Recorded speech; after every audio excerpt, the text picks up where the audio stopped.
গতকাল একজন বাংলাদেশের একজন বীর বাঘের বাচ্চা বললে ভুল হবে না, দীর্ঘদিন মুক্তি জেলখানায় থাকার পরে মুক্তি পেল। এদেশের এক সময় স্বরাষ্ট্র প্রতিমন্ত্রী ছিলেন লুৎফুজ্জামান বাবর। বাবর নাম শোনেন না আপনারা? ওই যে গতকাল মুক্তি পেলেন একজন বীর, একজন বাঘের বাচ্চা বললে ভুল হবে না। মৃত্যুদণ্ড হয়ে গেছেন, যাবজ্জীবন কারাদণ্ড। আগে হলেন ফাঁসি, আপিল করার পরে হলো কি যাবজ্জীবন। যাবজ্জীবন কারাদণ্ডে থাকলেন, দীর্ঘদিন জেলখানায় থাকলেন। 5 আগস্টের এদেশ থেকে স্বৈরাচার ফেসিবাদ সরকার যখন বিদায় নিলেন, তাদের আর যাবজ্জীবন থাকলো না। আল্লাহর মেহেরবানি গতকাল মুক্তিতে সেই বীর বের হয়েছেন। সুবহানাল্লাহ বলবেন না? বাবর সাহেব গতকাল বের হয়েছেন। বাবর সাহেবের ফাঁসি রায় হলো, আপিল করার পরে আবার যাবজ্জীবন কারাদণ্ড হলো। দীর্ঘদিন দীর্ঘ বছর ধরে জেলখানায় থাকলেন। অপরাধ কি? অপরাধ একটাই, ভারতের বিরুদ্ধে যাওয়া। উনি ভারতের পক্ষে থাকেন নাই, ভারতের বিরুদ্ধে কথা বলেছেন। এদেশের জনগণের পক্ষে থেকেছেন, এ দেশকে ভালোবেসেছেন, এ দেশপ্রেমিক ছিলেন। এদেশকে ভালোবাসার কারণে, এ দেশপ্রেমিক হওয়ার কারণে, এদেশের জনগণকে ভালোবাসার কারণে ওই ভারতের বিরোধিতা করেছেন, ভারতের বিপক্ষে অবস্থান করেছেন। তাই তো ভারত চক্রান্ত করে জীবনভর যতদিন বেঁচে থাকবে বাবর সাহেবকে জেলখানায় থাকতে হবে। এই রায় নিজেরা সাজানো রায় দিয়ে তাকে জেলখানায় রেখেছিলেন। আল্লাহর মেহেরবানি, রাখে আল্লাহ মারে কে? মারে আল্লাহ। আল্লাহ তাআলা গতকাল এই বাবর সাহেবকে মুক্তির ব্যবস্থা করে দিয়েছেন। সুবহানাল্লাহ বলবেন না? ইসলামের পক্ষের লোকগুলো, ইসলামের মূল্যবোধে বিশ্বাসী লোকগুলো যত সমাজে থাকবে, আপনার এই সমাজটা, জমিনটা উর্বর থাকবে, ইসলামের জন্য উর্বর থাকবে। আজকে যদি ওই ফেসিবাদ সরকার, জালেম সরকার যদি ক্ষমতায় থাকতো, আপনি এত সহজে অল্প সময়ের ভেতরে আমার এই এক ঝাঁক যুবকেরা কোরআনের মাহফিল করতে পারতো না, সম্ভবই হতো না। তাও শুনতো কোন হুজুর? যখন শুনবে যে অমুক হুজুর, বলে হাই সর্বনাশ, এ তো জেল খাটার হুজুর, এ তো এসে এমন ওয়াজ করবে আমাকে গদি খালি লড়বে। তো বলবে যে না, এরকম পরিস্থিতি হয় নাই। সব হুজুর দিয়ে মাহফিল করা যায় নাই, বেছে বেছে কিছু হুজুর দিয়েছেন। কোন হুজুর? ওই যে বললাম, যেমন সাদিকুর রহমান হুজুর, যিনি 10 লক্ষ টাকা দিতে চায় তার জাতি ভাই একজন মুসলমান ভাইকে কাল্লা নেওয়ার জন্য। এই ধরনের হুজুর যারা, তাদেরকে দিয়ে মাহফিল করার অনুমতি দেওয়া হয়তো, সব হুজুরকে দেওয়া হয় নাই। এজন্য বিশ্বাস মনে রাখবেন, সবসময়ের জন্য ইয়াকিন আর বিশ্বাস রাখবেন, কোরআন ছাড়া আপনার শান্তি আসতে পারে না। এই শান্তি, এই পৃথিবীতে শান্তি যদি পেতে চায়, মুক্তি যদি পেতে চায়, মুক্তির একমাত্র পথ, একটাই পথ, সেটাই হলো ইসলামী বিপ্লব। জোরে বলেন সুবহানাল্লাহ। মুক্তির একটাই পথ, সেটা কি? ইসলামী বিপ্লব। ইসলামী বিপ্লব ছাড়া এ সমাজে শান্তি আসতে পারে না। আমার দেশের এক নেতা বলছেন, আপনারা জানেন, মিডিয়াতে দেখেছেন, এক নেতা বলেছেন কোরআন আলাদা, আবার রাজনীতি আলাদা। কোরআনের সাথে রাজনীতির কোনো সম্পর্ক নাই। একটু জবান খুলে বলেন, এই কোরআনের মধ্যে রাজনীতি আছে না নাই? আরো জোরে বলতে হবে, কোরআনে রাজনীতি আছে না নাই? কিন্তু আমার দেশের একজন অনেক বড় মাপের নেতা, উনি বলেছেন কোরআনের সাথে রাজনীতির কোনো সম্পর্ক নেই। আমার আল্লাহ তাআলা এই কোরআনে রাজনীতি সম্পর্কে একটা সূরা নাজিল করেছেন। আমি বলি যে হ্যাঁ, কোরআন আলাদা, রাজনীতি আলাদা, এটা উনি ঠিকই বলেছেন, কারণ ওনাদের জন্য আলাদা। আর যারা কোরআন সুন্নাহ মানে, তাদের জন্য কোরআন যেটা, রাজনীতিও সেইটা। কারণ নেই, তার কারণ হলো সে পরিবেশ আর কথা কয় না, সে পরিবেশ আছে। একটু মন খারাপ করেছেন হয়তো, বা আমাকে একটু দেরিতে দিয়েছে, এই তো, টেনশন করার দরকার নেই। 10টাও দিলে 12টা, 10:30 দিলেও 12টা, 11টা দিলেও 12টা, 11:30 দিলেও 12টা, টেনশন করার দরকার নেই। সুবহানাল্লাহ বলবেন না? দেখেন অনেকে খুশি। এক্ষুনি যদি দোয়া করা হয়, তাও কি আপনারা খুশি? তা খুশি না তো আপনাদের। আমার টার্গেট 12টা। তবে যদি আপনাদের ধৈর্য কাটায়, পরিবেশ পরিস্থিতির আলোকে যদি চালানোর মতো পরিস্থিতি থাকে, তাহলে আমি কিছু সময় চালালাম, না হলে সময়ের মধ্যে আপনাদেরকে বিদায় দিয়ে দেব। টেনশন করার কোনো দরকার নেই।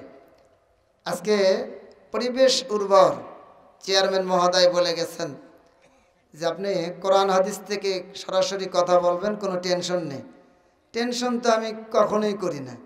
এখন তো পরিবেশ ফিরে আসছে, যে সময় দুর্দিন, সেই সময় আমি জানের ভয় ছেড়ে দিয়ে কথা বলি। আমার আলোচনা দুর্দিনে শোনেন নাই আপনারা? শোনেন নাই?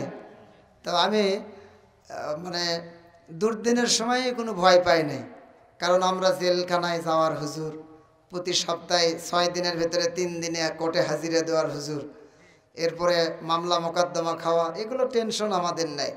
কারণ কোরআনের পক্ষে থাকতে গিয়ে যদি জেলখানা কেন আরও কিছু হয়ে যায়, ফাঁসিও যদি হয়ে যায়, সত্যিকার অর্থে কোরআনের সৈনিক কারো কাছে মাথা নত করবে না।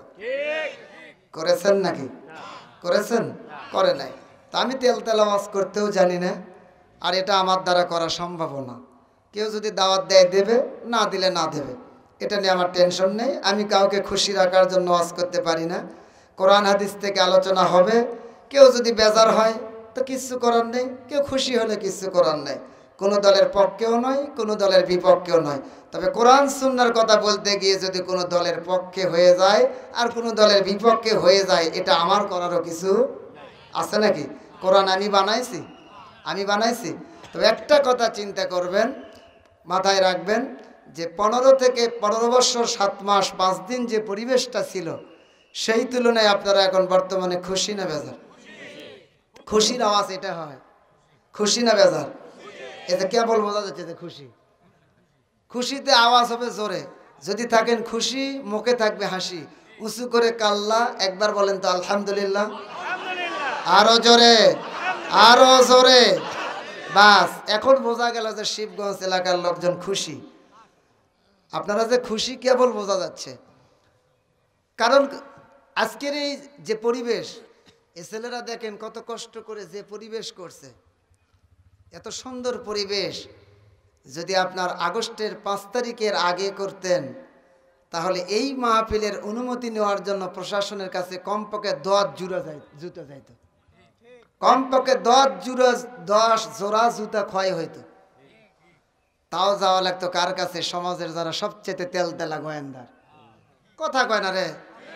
এই কথা না করলে কিন্তু চলে যাব। একবারে আল্লাহ বাঁচিয়ে রাখলে ঈদের দিনে আসবো, তার আগে আর আসবো না। তাই বলে একবারে যাব না, যেহেতু দায়িত্ব, তো রেজেক যতদিন আছে ততদিন আসবো, রেজেক যখন থাকবে না তখন আর আসবো না। তাহলে কথা বলা লাগবে। আপনি মাহফিলের অনুমতি নিতে যাইতে কমপক্ষে জুতা স্যান্ডেল ক্ষয় হতো কয় জোড়া? এটা কি বানায় বললাম না, এরকম হয়েছে? কিন্তু সেইটা ওই মহরম ভাইয়ের মতো কোনো হুজুরের কাছে না, যাওয়া লাগতো কারদের কাছে? যারা এই হুজুরের ঘোর বিরোধী। কথা কয় না রে? তাদের কাছে যাওয়া লাগতো। ডানে বামে বসে থাকে প্রধান অতিথি, সভাপতি করা লাগবে ওদেরকে, এরপরে প্রধান অতিথি ওদেরকে, সব কিছু করে ডানে বামে রেখে হুজুরক মাঝখানে বসে জিম্মি করে যা বলতে বলবে তাই বলা লাগবে। বিপরীত বললেই ওই প্রাইভেট কারে ওঠার আর নসিবের নাই, যেতে হবে জেলখানায়। কথা বলে না? আবার আমরা বহুত মাহফিলে হয়েছে, আমরা কথা বলতেছি, আমাদের জাতি ভাইয়েরা আলোচনা করতেছেন, আলোচনা হচ্ছে ঠিকই, কিন্তু সামনে থেকে মাইক নিয়ে চলে গেছে। দেখেন নাই? হয় না এরকম? কি সমাজ, কি পরিবেশ, কি পরিস্থিতি ছিল, কিন্তু আল্লাহ তাআলা সেই পরিবেশটা ফিরিয়ে দিয়েছেন। আলহামদুলিল্লাহ বলেন। কারণ সময় সব সময় একরকম থাকে না, আবহাওয়া চিরদিন একরকম থাকে না। কখনো কখনো দেখবেন উত্তর পশ্চিম আকাশে কালো মেঘ দেখা যায়, মনে হয় আপনার এই এলাকা ভেঙ্গে চুরে ঝড়ে চুরমার করে দেবে, কিন্তু কিছুক্ষণ পরে দেখা যায় আবার রোদ উঠে যায়। কথা কয় না? তার মানে আবহাওয়া চিরদিন একরকম থাকে, আমার আপনার ক্ষমতা ওরকম ভাবে চিরদিন একরকম থাকে না। আব্দুল ওয়াহাব ভাই দীর্ঘ সময় কথা বলছিলেন, কিন্তু নির্ধারিত সময়ের পরে ওই ভাইয়ের এখানে বসে থাকার আর ক্ষমতা, আবার নির্দিষ্ট একটা সময় আছে, এই সময়ের পরে আমার এখানে বসে থাকার আর ক্ষমতা। তার মানে ক্ষমতা সব সময়ের জন্য এক জায়গায় স্থায়ী থাকবে না। এক সময় ক্ষমতা শেষ হয়ে যাবে। আমার আপনার ক্ষমতা যেখানে শেষ, সেখান থেকে আমার আল্লাহর ক্ষমতা, কথা কয় না, সেখান থেকে আমার আল্লাহর ক্ষমতা কি শুরু, সেখান থেকে আমার আল্লাহর ক্ষমতা শুরু। এজন্য আমরা শুকরিয়া আদা করছি সেই আল্লাহর দেওয়া জবান দিয়ে বলি আলহামদুলিল্লাহ। দরুদ ও সালাম সেই মহান নেতার প্রতি, যিনি তামাম পৃথিবীর মজলুম মানুষের মুক্তির দূত, নবুয়তের সুদীর্ঘ 23 বৎসর ধরে অক্লান্ত পরিশ্রম করে আল্লাহর এই জমিনে আল্লাহর দিনকে বিজয় করে গিয়েছেন সেই মহান নেতার প্রতি দরুদ ও সালাম বলি সাল্লাল্লাহু আলাইহি ওয়াসাল্লাম। আলোচনার শুরুতেই রুহের মাগফিরাত কামনা করছি সেই সকল ব্যক্তিদের যারা আমাদের পিতামাতা, ওস্তাদ, গুরুজন, বন্ধুবান্ধব, পাড়া প্রতিবেশী, পীর মাশায়েখ এ দুনিয়ার জমিন ছেড়ে পরকালে চলে গেছেন। আল্লাহ পাক তাদের সকলকে ক্ষমা করে দিন। আমরা বলি আমিন, আরো জোরে বলি আমিন। সম্মানিত উপস্থিতি, আমরা শুনতে এসেছি কোরআন। একটু জবান খুলে বলেন তো, আমরা শুনতে এসেছি কি? কোরআন। এই কোরআন কার কিতাব? বানানো কিতাব? আমার কথা? মহরম হুজুরের, হাজী সাহেবের? এই কোরআন কার কিতাব? সরাসরি লাউহে মাহফুজ থেকে আসা কিতাব। এই কিতাব যদি মানে কোনো জাতি, কোনো ধর্ম, বর্ণ নির্বিশেষে কেউ যদি কোরআন মানতে পারে, তার দুনিয়ায় শান্তি, পরকালে মুক্তি। যে সমাজে কোরআন কায়েম হয়ে যাবে, ও সমাজ আর স্বাভাবিক সমাজ থাকবে না, এই সমাজটা সোনার সমাজ হয়ে যাবে। কিন্তু আমার আপনার মাথায় চিনতে হলো, কোরআন দিয়ে আবার সমাজ চলে একেবারে, কোরআন দিয়ে দেশ চলে, এটা কিভাবে সম্ভব? এ বুঝ আমার আপনার আসে না। আমার আপনার চিন্তা হলো, মানব রচিত মতবাদে বিশ্বাসী এ সমাজে কোনো নেতার আদর্শ কায়েম হবে? আল্লাহ বলেন না, কোনো নেতার আদর্শ কায়েম হবে না। কোনো নেতার আদর্শ যদি কায়েম হয়, तमाम পৃথিবীর শ্রেষ্ঠ মহান নেতা যিনি, বিশ্ব নবীর আদর্শ কায়েম হবে। এছাড়া কোনো নেতার আদর্শ কথা কয় না, কারো আদর্শ কায়েম হবে না। আল্লাহ তাআলা আমাকে আপনাকে 4টা নিয়ামত দান করেছেন। জবান খুলে বলতে হবে কয়টি? আরো জবান খুলে 4টি নিয়ামত আমার আল্লাহ আপনাকে দান করেছেন, আমাকে দান করেছেন। প্রথম নিয়ামত হলো, আমার আল্লাহ আমাকে আপনাকে মুসলমান হিসেবে পাঠিয়ে দিয়েছেন। আর একটু জোরে বলা যায় না? আমার আল্লাহ তাআলা 4টা নিয়ামত দিয়েছেন। এই 4টা নিয়ামতের ভিতরে আমার আল্লাহ তাআলা প্রথমে আমাকে আপনাকে পরিপূর্ণ মুসলমান করে বানায়া দিয়েছেন। এ গোটা পৃথিবীর ভিতরে কত মানুষ কালেমার কথা শুনে, ইসলামের কথা শুনে, কোরআনের দাওয়াত দিয়ে, কোরআনের দাওয়াতের কথা, কালেমার দাওয়াত পাওয়ার পরে কালেমা পড়ে মুসলমান হয়ে যায়, এমন মানুষ গোটা পৃথিবীতে আছে না নাই? আপনি যত ওয়াজ শুনবেন, যত আলোচনা শুনবেন, কিয়ামত পর্যন্ত যদি আপনি বেঁচে থাকেন, আর কোনোদিন আপনাকে কালেমা পড়ে মুসলমান হওয়া লাগবে। কারণ আপনি মুসলমান। আমার আল্লাহ তাআলা বিনা দরখাস্তে, বিনা আবেদনে আমাকে আপনাকে এই সমাজের বুকে, গোটা পৃথিবীর জমিনে অসংখ্য হিন্দু ভাইরা, অসংখ্য খ্রিস্টান, বৌদ্ধ, ইহুদি, নাসারা আছে না নাই? আপনার এলাকার ভেতরে কোনো না কোনো জায়গায় হিন্দু সমাজ আছে না নাই? আমার আল্লাহ যদি চাইতেন, ওই সমাজে হিন্দু ভাইদের সমাজে আপনাকে আমাকে পাঠাইতে পারতেন, কিন্তু আমার আল্লাহ তা পাঠায় নাই। দয়া করে, মায়া করে আমার আল্লাহ তাআলা 4টা নিয়ামত দান করলেন। তার ভেতরে প্রথম নিয়ামত হলো, আমার আল্লাহ আপনারে আমারে পূর্ণ মুসলমান হিসেবে পাঠিয়ে দিয়েছেন। পরিপূর্ণ মুসলমান করে পাঠিয়ে দিলেন। শুধু তাই নয়, দ্বিতীয় নাম্বার, 2 নাম্বার নিয়ামত আমার আল্লাহ তাআলা দান করেছেন। আমারে আপনারে, আপনাকে আমার আল্লাহ তাআলা আমারে আপনারে প্রাণী করে, জানোয়ার করে দুনিয়ায় পাঠাতে পারতেন। আরো জোরে, আমার আল্লাহ তাআলা পাঠাইতে পারতেন। আপনার বাড়িতে যে গরু, আপনার বাড়িতে যে গাভী, যে ছাগল, ওই ছাগলের ওই গরুর শক্তি আপনার চাইতে কম না বেশি? আমার আল্লাহ যদি চাইতেন, আমারে আপনারে আমার বাড়ি যে গাভী, ওই গাভী করে পাঠায় দিতে পারতেন। ওই সমাজের ভেতরে কত ছাগল, আমার আল্লাহ চাইলে আমারে ছাগল বানাইতে দিতে, ছাগল বানায় দিতে পারতেন। যদি চাইতেন আমারে বাঘ বানায় দিতে পারতেন, সিংহ বানায় দিতে পারতেন, কুকুর বানায় দিতে পারতেন, বিড়াল বানাইতে পারতেন। মালিক যদি চাইতেন তাহলে পারতেন কি পারতেন না? কিন্তু আমার আল্লাহ তাআলা তা বানায় নাই। আমার আল্লাহ তাআলা আমাকে 4টা নিয়ামত দান করেছেন। তার ভেতরে দ্বিতীয় নাম্বার নিয়ামত হলো, আমার আল্লাহ তাআলা আমারে আপনারে মানুষ হিসেবে দুনিয়ায় পাঠিয়ে দিয়েছেন। শুধু মানুষ করে পাঠিয়ে দেয় নাই, একটু খেয়াল করে শুনবেন। আমার আল্লাহ তাআলা শুধু মানুষ করে আমার আপনারে পাঠিয়ে দেয় নাই, পরিপূর্ণ মানুষ হিসেবে আপনারে পাঠিয়ে দিয়েছেন। 4টা নিয়ামতের ভিতরে তিন নাম্বার নিয়ামত হলো আমার আল্লাহ তাআলা আমারে আপনারে পরিপূর্ণ মানুষ হিসেবে পাঠিয়ে দিয়েছেন। বলবেন কেমন করে? মানুষ এক জিনিস, মানুষ আবার পরিপূর্ণ মানুষ কেমনে? কিন্তু আপনারে মানুষ হিসেবে পাঠিয়ে দিয়েছেন। সমাজে কত মানুষ দেখবেন গোটা শরীর দেহ তার মানুষ, কিন্তু তার দুটা চোখ নেই, অন্ধ। এমন মানুষ আছে না নাই? আরো জোরে, আরো জোরে। যেই মানুষটা চোখে দেখতে পারে না, ও যদি সারা দিনে দিন আর রাত তার কাছে সমান, সূর্যের আলো যখন বের হয়ে যায়, আলো হয়ে যায়, যার দুটা চোখ অন্ধ, ওর সূর্য ওঠা না ওঠা দুইটাই কি? কথা কয় না? সূর্য ওঠা না ওঠা দুটো সমান। রাত লেগেছে আপনার কাছে অন্ধকার হয়, যদি বৈদ্যুতিক বাতি এখনই বন্ধ হয়ে যায় তাহলে এখানে কি হবে? কিন্তু যে মানুষটা অন্ধ, ওর কাছে বাতি জ্বালানো আর না জ্বালানো দুইটাই। আমার আল্লাহ ইচ্ছা করলে আমার কত সমাজে দেখবেন অসংখ্য মানুষের দুইটা হাতের ভিতরে দুইটা হাত নেই, গোটা শরীর সব ঠিকঠাক কিন্তু দুইটা হাত নেই।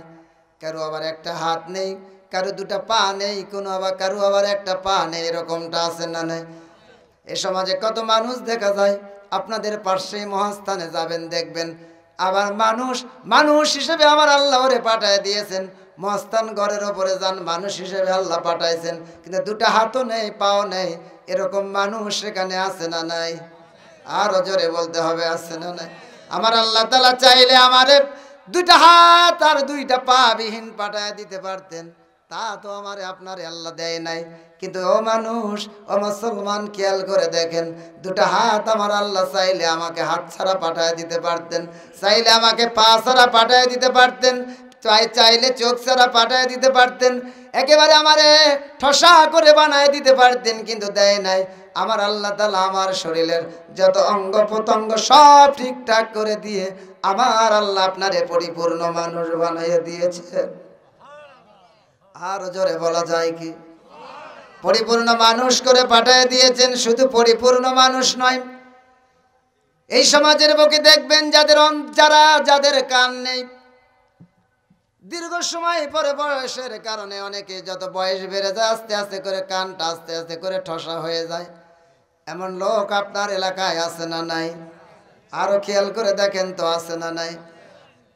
আস্তে আস্তে করে ঠসা হয়ে যায়। বিয়ে কাজ করতেছে বেগুনের গাছের ভেতরে, এখন তার মেয়ের শ্বশুর আর এক বিয়ে আস্তে আস্তে করে বিয়ে বাড়ি আসতেছে, দেখে বিয়ে বেগুনের জমির ভেতরে কাজ করতেছে। বিয়ে এখন হাত আস্তে করে উপর দিকে উঠে বলতে, সালাম দিয়ে বলতে, আসসালামু আলাইকুম, বিয়ে কেমন আছেন? কিন্তু বিয়ে বয়সের কারণে কানে শুনতে পায় না, কানটা কি আরো আস্তে ঠসা, কিন্তু হাত দিয়ে বিয়েই দিছে, হাত উঠে আসসালামু আলাইকুম, বিয়ে কেমন আছেন? কিন্তু এই বিয়ে চিন্তা করতেছে যে আমি বেগুনের জমিতে কাজ করতেছি, বিয়েই মনে হয় জানতে চাচ্ছে বেগুন পুরো ভর্তা বানালে কেমন লাগে, কারণ কানটা কি ঠসা। ওরে দেশে সালাম জিজ্ঞেস করে আপনি কেমন আছেন, ও বলতেছে বিয়ে বেগুন পুরো ভর্তা বানালে খুব ভালোই লাগে। তার মানে এই নিয়ামতটা কার? আমার আপনারা মালিক যদি চাইতেন আমাকে আপনাকে ঠসা করে বানায় দিতে পারতেন, কিন্তু আমার আল্লাহ তা দেয় নাই। আমার আল্লাহ আপনার আমার শরীরের যত অঙ্গ প্রত্যঙ্গ সব ঠিকঠাক করে পাঠাইয়া দিয়ে আমার আল্লাহ পরিপূর্ণ মানুষ বানাইয়া দিয়েছেন। 4 নাম্বার নিয়ামত আমার আল্লাহ যদি চাইতেন আমাকে অন্য কোন নবীর উম্মত করে পাঠাইয়া দিতে পারতেন কিনা? একটু আওয়াজ দিয়ে বলা যায় কি পারতেন কিনা? কিন্তু আমার আপনার দয়ার আমার আপনার মালিক যিনি, তিনি দয়ার সাগর। আমরা কখনো চাই নাই এই পৃথিবীতে যত নবী রাসূল আমার আল্লাহ পাঠিয়ে দিয়েছেন, অসংখ্য নবী রাসূল আমার আল্লাহর কাছে চাইতেন আল্লাহ নবী না করে আমারে যদি নবী না বানায়া আখিরি জামানার নবীর উম্মত করে পাঠাইতেন, কত না আমার কপালটা ভালো হইতো। একটু জোরে বলা যায় কি মারহাবা? আমারে যদি নবী না বানায়া আখিরি জামানার পয়গম্বরের উম্মত করে যদি আপনি পাঠিয়ে দিতেন তাহলে কতই না ভালো হতো। সেই নবীর উম্মত হওয়ার জন্য জীবনে কোনোদিন আমি আপনি আবেদন করি নাই, আপনারা করেছেন নাকি? আমার আল্লাহ তাআলা আমাকে বিনা দরখাস্তে 4টা নিয়ামত দান করেছেন। তার ভেতরে 4 নাম্বার উত্তম নিয়ামত হলো আমার আল্লাহ আমারে আপনারে দয়া করে মায়া করে আখিরি জামানার শেষ নবীর উম্মত হিসেবে পাঠিয়ে দিয়েছেন। শেষ নবীর উম্মত হিসেবে পাঠিয়ে দিয়েছেন। আর শেষ নবী উম্মত হিসেবে পাঠিয়ে দেওয়ার কারণে আমার আপনার দায়িত্ব কম না বেশি? আরো জোরে বলতে হবে, দায়িত্ব কম না বেশি? আমার আপনার দায়িত্ব বেশি। এত পরিমাণ বেশি, পূর্বের নবীরা যা কাজ করেছেন, এক একটা নবীর যে কাজ আমার আপনার সেই কাজ, এটা আওয়াজ দিয়ে বলা যায় কি মারহাবা? নবীরা কালেমার দাওয়াত দিয়েছেন, দিন কায়েমের জন্য কাজ করেছেন। আমার আপনার বুঝি দিন কায়েমের কাজ করা দরকার আছে না নাই? মুসলমান, আমার আপনার দিন কায়েমের কাজ করা দরকার আছে না নাই? এটা জবান করতেছেন কেন? কি আশ্চর্য! কোনো উঠবেন না, একজনও কেউ উঠবেন না। প্রয়োজনে বলবেন যে হুজুর দোয়া করে দেন, আমি সাথে সাথে দোয়া করে দেব। একদম কেউ উঠবেন না, চুপচাপে নীরবভাবে শুনেন, মনোযোগ সহকারে শুনেন, ভালো লাগবে। আপনি যদি মনোযোগ সহকারে না শোনেন তাহলে মানতে পারবেন না। আগে বুঝবেন, তারপরে মানবেন। আজকে গোটা পৃথিবীতে কোরআনের এই আমার দেশে মুসলমানের সংখ্যা কম না বেশি? আরো আসতে বলেন, বেশি। কিন্তু এত সংখ্যায় মুসলমান, তারপরে এই সমাজ কি, এ দেশে কি কোরআন কায়েম হয়েছে? এ দেশে রাষ্ট্র কি কোরআনের রাষ্ট্র?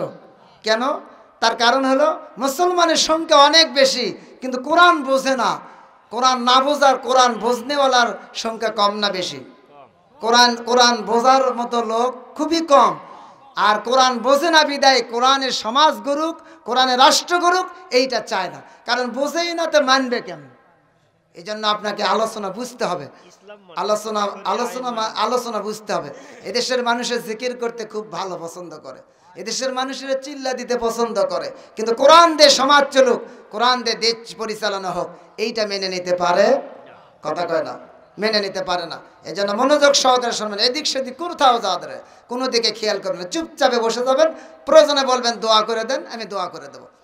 যে কথা বলছিলাম একটু খেয়াল করেন। আমারে আপনারে আমার আল্লাহ তাআলা বিনা দরখাস্তে আখিরি জামানার শেষ নবীর উম্মত হিসেবে আমার আপনার দয়ার আল্লাহ আমারে পাঠিয়ে দিয়েছেন।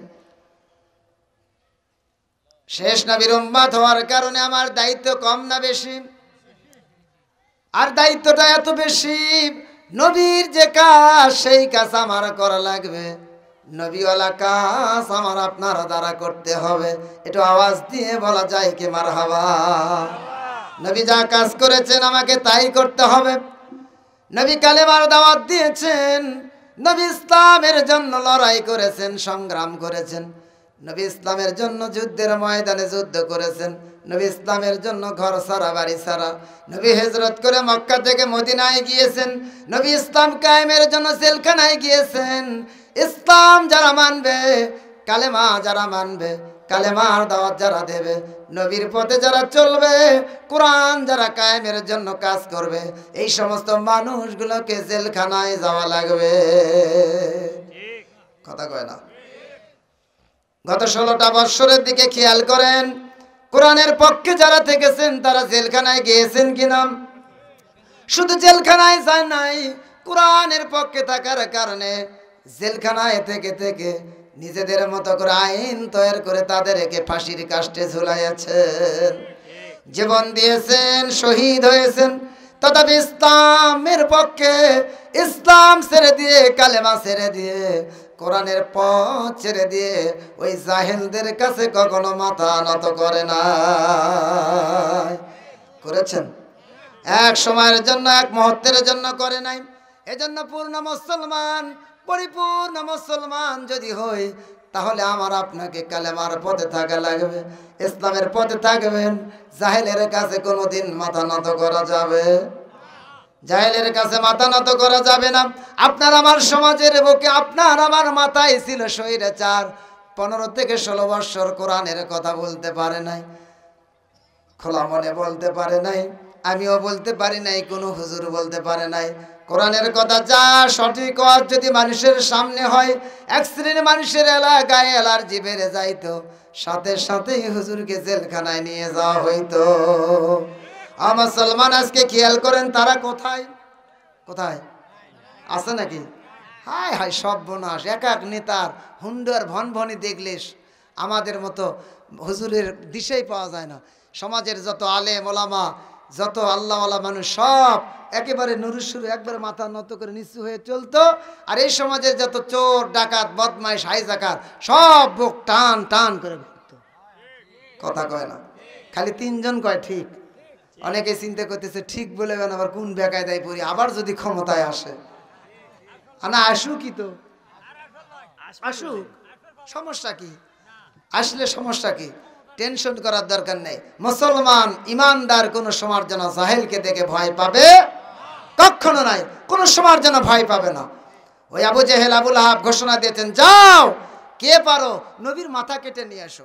যদি পারো নবীর মাথা যদি কেটে আনতে পারো, ওই কাল্লা যদি আনতে পারো, সবচাইতে সর্বোত্তম পুরস্কার তোমাকে দেওয়া হবে। এ ঘোষণা দিয়েছেন কে? কথা কয় না। ওই আবু জেহেল আবুল আহাব ঘোষণা দিয়েছেন মাথা আনতে বলে কার? কার? নবীর মাথা আনতে বলে, কাল্লা আনতে বলে। আর আজকেও বাংলাদেশে ওই আবু জেহেল আবুল আহাবের এক শ্রেণী উম্মাত আজহারি সাহেবের মাথা নিতে চায়। কথা কয় না রে? দেখেন নাই মিডিয়াতে দেখবেন সাদিকুর রহমান অনেকে লিখছে ভণ্ড পীর। আমি বলি ভণ্ড সে আবার পীর হবে কেমনে? ভণ্ড তো ভণ্ডই, পীর কোনোদিন ভণ্ড হতে পারে না, আর ভণ্ড কখনো পীর হতে পারে না। যে পীর, পীর সাহেব, পীর সাহেব। ভণ্ড তো ভণ্ডই। এ ভণ্ড বলেছেন মিজানুর রহমান আজহারির কাল্লা যে এনে দিতে পারবে 10 লক্ষ টাকা পুরস্কার দেওয়া হবে। আমি চিন্তা করি কোন পাগল, এর মাও আমার যে জানা মতে, আমি আলোচনায় বলি, এর মা একে পেটে রেখে পেটটাই নষ্ট করছে। কারণ একজন মুসলমান একজন আলেম হয়ে আর একজন আলেমের কাল্লা নিয়ে আসতে বলে, তার পুরস্কার দেবে 10 লক্ষ টাকা। 10 লক্ষ টাকা দিয়ে একজন মুসলমান, একজন আলেম মানুষ আর একজন আলেমের মাথা নিয়ে আসতে বলে, কাল্লা আনতে বলে। এটা কি মানুষ না? মানুষ না, এটা ছাগল। কথা কয় না রে? এ কি মানুষ? এটা মানুষ বলা যায় না। চিন্তা করেন, ওই আবু জেহেল আবুল আহাব বললো কাল্লা যদি আনতে পারো তাহলে উত্তম পুরস্কার তোমাদেরকে দেওয়া হবে, ঘোষণা দেওয়া হবে। আর আমার দেশে আজকে 1500 বছর পরে ওই আবু জেহেল আবুল আহাবের যে উম্মত, এই উম্মতেরা বলতেছে আজহারি সাহেবের মাথা যদি আনতে পারো 10 লক্ষ টাকা পুরস্কার দেওয়া হবে। আমি বলি 10 লক্ষ কেন, 10 কোটি টাকা যদি ঘোষণা করো, এদেশের মানুষ আজহারি সাহেবের গাওয়াত একটা চুলের আঁচলও ঠেকাবে না। কারণ তোমরা যত বিরোধিতা করবে আস্তে আস্তে তার জনপ্রিয়তা বাড়ছে না কমছে? আরো জোরে বলেন, বাড়ছে না কমছে? আজহারি সাহেবের মাহফিল করার মতো আপনার বগুড়ায় জায়গা হয় না। আমাদের দায়িত্বশীলেরা কয়েকদিন ধরে ঘোরাফেরা করতেছেন, বিভিন্ন জায়গায় দেখতেছেন, পরিদর্শন করতেছেন, কিন্তু বগুড়ায় জায়গা পাওয়া যাচ্ছে না, মাঠ পাওয়া যাচ্ছে না। কোন জায়গায় আজহারি সাহেব দিয়ে মাহফিল করবেন? উনি বগুড়ায় আসতে খুব আগ্রহী, কারণ বগুড়ার মানুষ ইসলাম প্রিয় মানুষ, বগুড়ার মানুষেরা কোরআন প্রিয়, কোরআনের জন্য জীবন দিতে প্রস্তুত থাকে। অসংখ্য ভাইয়েরা কোরআনের জন্য জীবন দিয়েছেন এই দুর্দিনে। কথা কম, এজন্য বগুড়ায় আসতে উনি আগ্রহী। এখন পর্যন্ত আমরা মাঠের সিদ্ধান্ত নিতে পারি নাই। মাঠের সিদ্ধান্ত হইলেই অচিরেই তারিখ ঘোষণা হয়ে যাবে। আগামীকাল আসতেছেন লালমনিরহাটে। কোথায়? কথা কয় না, কোথায়? লালমনিরহাটে আসতেছে। শুধু লালমনিরহাটে ওইটা মাহফিল হবে না, জনসমুদ্রে পরিণত হয়ে যাবে। আমার দেশের এক ভাই আলাউদ্দিন নামে এক ভাই বলেছেন, উনিও হুজুর, উনি বলেছেন আজহারি সাহেব যেখানে যায় সেখানে হাজার হাজার মানুষ ভাড়াটিয়া করে নিয়ে যায়। উনি ছোট্ট একটা গাড়িতে যায়, সেখানে লোক আটবে সর্বোচ্চ 4 জন। আমি প্রাইভেট কারে আসছি, আমার গাড়িতে সর্বোচ্চ লোক ধরে 4 জন। 4 জন নাই, সব মিলে 5 ড্রাইভার সহ 5 জন। তো ছোট্ট একটা গাড়িতে 4 থেকে 5 জন ধরার কথা, আর হাজার হাজার মানুষ উনি ওই ঢাকা থেকে সেখানে ভাড়াটিয়া করে নিয়ে যায়। আপনাদের কি এটা বিশ্বাস হয়? তাহলে বোঝেন, আমার এটা বুঝতে হবে যে ওই সময় আবু জেহেল আবুল আহাব ছিল। মনে করবেন না আবু জেহেল আবুল আহাব একেবারে চিরতরে বিদায়। কিয়ামত পর্যন্ত নবীর উম্মত থাকবে, আবু জেহেলের উম্মত থাকবে। আরো জোরে বলেন, ঠিক না ভাই? ঠিক। এই জন্য খুব গভীরভাবে কথাগুলো বুঝবেন। আমি আস্তে আস্তে সামনের দিকে আগাচ্ছি।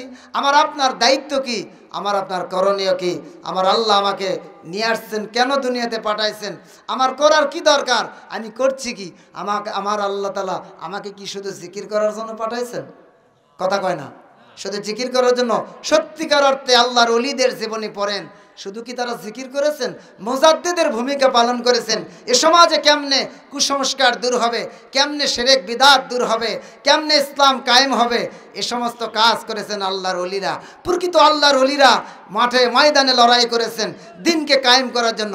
আপনার এই এলাকায় মানুষেরা ইসলাম বুঝতো না, ইসলাম কালেমা বুঝতো না, আল্লাহর ওলিরা এসে ঘরে ঘরে গিয়ে মানুষকে বুঝাইয়া বুঝাইয়া মাথায় টুপি দেওয়া শিখাইছেন, মুখে দাড়ি রাখা শিখাইছেন, কালেমার পথে ফিরে নিয়ে এসেছেন। এটাই প্রকৃত আল্লাহর ওলিদের কাজ। আর আজকে আমরা দেখতেছি নামের আগে ওলি লেখে আজকে মুসলমান হয়ে আর এক মুসলমানের ভাইয়ের কাল্লা নেওয়ার জন্য 10 লক্ষ টাকা পুরস্কার করে ঘোষণা করেন। আমি বলি এটা ওলি নয়, এটা আস্ত খুলি। কথা কয় না আর জোরে। মুসলমান ভাইয়েরা গভীর মনোযোগ। আবু জেহেল আবু লাহাব বলে, যদি কাল্লা এনে দিতে পারো তাহলে তোমাদেরকে উত্তম পুরস্কার দেওয়া হবে। হযরত ওমর বললেন, আমি পারবো, এইটা আমার দ্বারা সম্ভব। হযরত ওমর চলে গিয়েছেন, ইসলাম গ্রহণ করেন নাই তখন। হযরত ওমর বলে, এটা সব ব্যাপার না, আমি যাব আর সাথে সাথে কাল্লা নিয়ে এসে তোমার হাতে দিয়ে দেব, পুরস্কার তো পাওয়া যাবে, মার দেবে না তো। কথা কয় না। আবু জেহেলকে বলে, আবু জেহেল পুরস্কার সত্যি কি তুমি দেবে? বলে, কোনো সমস্যা নেই, দিয়ে দেব। হযরত ওমর বলে, আমার চাইতে দেরি হবে, বিশ্ব নবীর মাথা নিয়ে এসে তোমাদের হাতে দিতে দেরি হবে না। মুসলমান গভীর মনোযোগ দিয়ে খেয়াল করেন। ওমর গিয়েছেন মাথা আনার জন্য, কাল্লা আনার জন্য। এবার হযরত ওমর বিশ্ব নবীর মাথা আনতে গিয়ে মাথা এনেছেন না, হযরত ওমর নিজেই মাথা নত করেছেন। আর জোরে বলতে হবে। নবীর সোহবতে যারা যায়, সত্যিকারে আল্লাহর ওলিদের সোহবতে যায়, তারা সাধারণ মানুষ থাকে না, তারাও আল্লাহওয়ালা হয়ে যায়। একটু আওয়াজ দিয়ে বলা যায় কি মারহাবা। নবীর সোহবতে যারা থেকেছেন, সত্যিকারে তারা সোনার মানুষে পরিণত হয়েছেন। নবীর সাহাবী হযরতে বেলালের নাম আপনারা শুনেছেন কিনা? হযরতে বেলাল ছিলেন নবীর সাহাবী। আমার নবীর সোহবতে সব সময় থেকেছেন। আসহাবে সুফার যত সদস্য, নবী আমার আসহাবের সুফার যত সদস্য, একজন হযরতে বেলাল। হযরতে বেলাল একেবারে কালো, কুসকুসে কালো। সমাজের মানুষেরা বলে মোশে কালো, এত কালো, মুখে বসন্তের দাগ, চেহারা তেমন ভালো না। এই হযরতে বেলাল আমার নবীর সোহবতে থেকেছেন। উমাইয়া ইবনে খলফের কোনা কেনা গোলাম ছিলেন, চাকর ছিলেন। উমাইয়া মালিক বলে, ও বেলাল রে, ও বেলাল, মদিনায়, মক্কা মদিনার ভেতরে এমন একজন নবীর আবির্ভাব হয়েছেন। এ তো নবী নয়, এ হলো আস্ত পাগল। আব্দুল্লাহর বেটা মোহাম্মদ, এ হলো আস্ত পাগল। এ যে মানুষের কাছে যারা যায় তারাও পাগল হয়ে যায়, ব্রেনটা ওয়াশ হয়ে যায়, মাথা তাদের ওয়াশ হয়ে যায়। আর স্বাভাবিক মানুষ থাকেন, এরা পাগল হয়ে যায়। ওর কাছে যাবে না, ওর কথা শুনবেন। মালিক উমাইয়া যখন বলেন, ও বেলাল, ওই পাগলের কাছে, আব্দুল্লাহর বেটা মোহাম্মদের কাছে যাবে না, যাইতে পারবে না। যদি যাও তোমার মাথা পাগল হয়ে যাবে। এবার বেলাল চিন্তা করে, আমার মালিক যেই মানুষের কথা বলে, যেই লোকটার কথা বলে, যদি পারতাম একটা বার দেখা করতে, কতই না মনের দিক দিয়ে শান্তি পাইতাম। আপনার ছোট্ট সন্তান বোঝে না, ওরে যদি বলে পাশের ঘরে যাবে না, ওই ঘরের ভেতরে কলা পাকতে দেওয়া হয়েছে, 7 দিন পরে কলা পাকবে, তারপরে তোমারে খাইতে দেব। আপনি খেয়াল করে দেখবেন, যখন নিষেধ করেছে পাশের ঘরে যাবে না, আপনার ছোট ছেলে বোঝে না, দিনে একবার করে কলা চেক করে করে দেখে কলা পাকছে কিনা। কারণ ভুল তো করে নাই, ভুল করেছেন আপনি। 7 দিন পরে যখন কলা পেকে যাবে, আপনার সন্তানের হাতে দিয়ে দেবেন। কিন্তু কেন আপনি বলতে গেলেন ওই ঘরের ভেতরে যাবে না? যখন আপনি নিষেধ করেছেন, আপনার ছেলেটা আর ওই ঘরে যাওয়ার আগ্রহ বাড়ছে না কমছে? আরো জোরে বলেন, বাড়ছে না কমছে? হযরতে বেলাল বলে, আমার মালিক আমারে যদি নাও বলতে পারতো, কিন্তু কেনই বললেন? আব্দুল্লাহর বেটা মুহাম্মদ একটা আস্ত পাগল। এর কাছে যাবে না, ওদের কাছে যদি যাও তুমিও পাগল হয়ে যাবে। আমার মন চায় আমি যাব, দেখতে যাব। কেমন করে যাবে? মালিক যদি দেখে ফেলে তাহলে তো ওরে বেঁচে রাখবে না। রাত গভীর হয়ে গেল। এবার মালিক উমাইয়া বিশ্রাম নেওয়ার জন্য ঘুমাইয়া গিয়েছেন। এবার বেলাল কিতাবের ভেতরে আসছেন। বেলাল চিন্তা করে, আমার মালিক যেহেতু ঘুমাইছেন, এই সুযোগে আমি এই জামানার এই দেশের যিনি পাগল আব্দুল্লাহর বেটা মোহাম্মদ, যিনি পাগল, ওই পাগলটারে আমি একটাবার দেখে আসবো। হযরতে বেলাল বলেন, আমার মালিক যখন ঘুমাইয়া গেলেন আমি তখন দৌড়ে গেলাম আখির জামানার পয়গম্বর আমার দয়ার নবী মায়ার নবীর দরবারে। একটু আওয়াজ দিয়ে বলা যায় কি মারহাবা? আর একটু জোরে বলা যায় কি মারহাবা? হযরতে বেলাল বলেন, আমি যখন আমার নবীর দরবারে চলে গেলাম, আমি সেই সময় গিয়ে দেখলাম আমার নবী মসজিদে নববীর ভেতরে।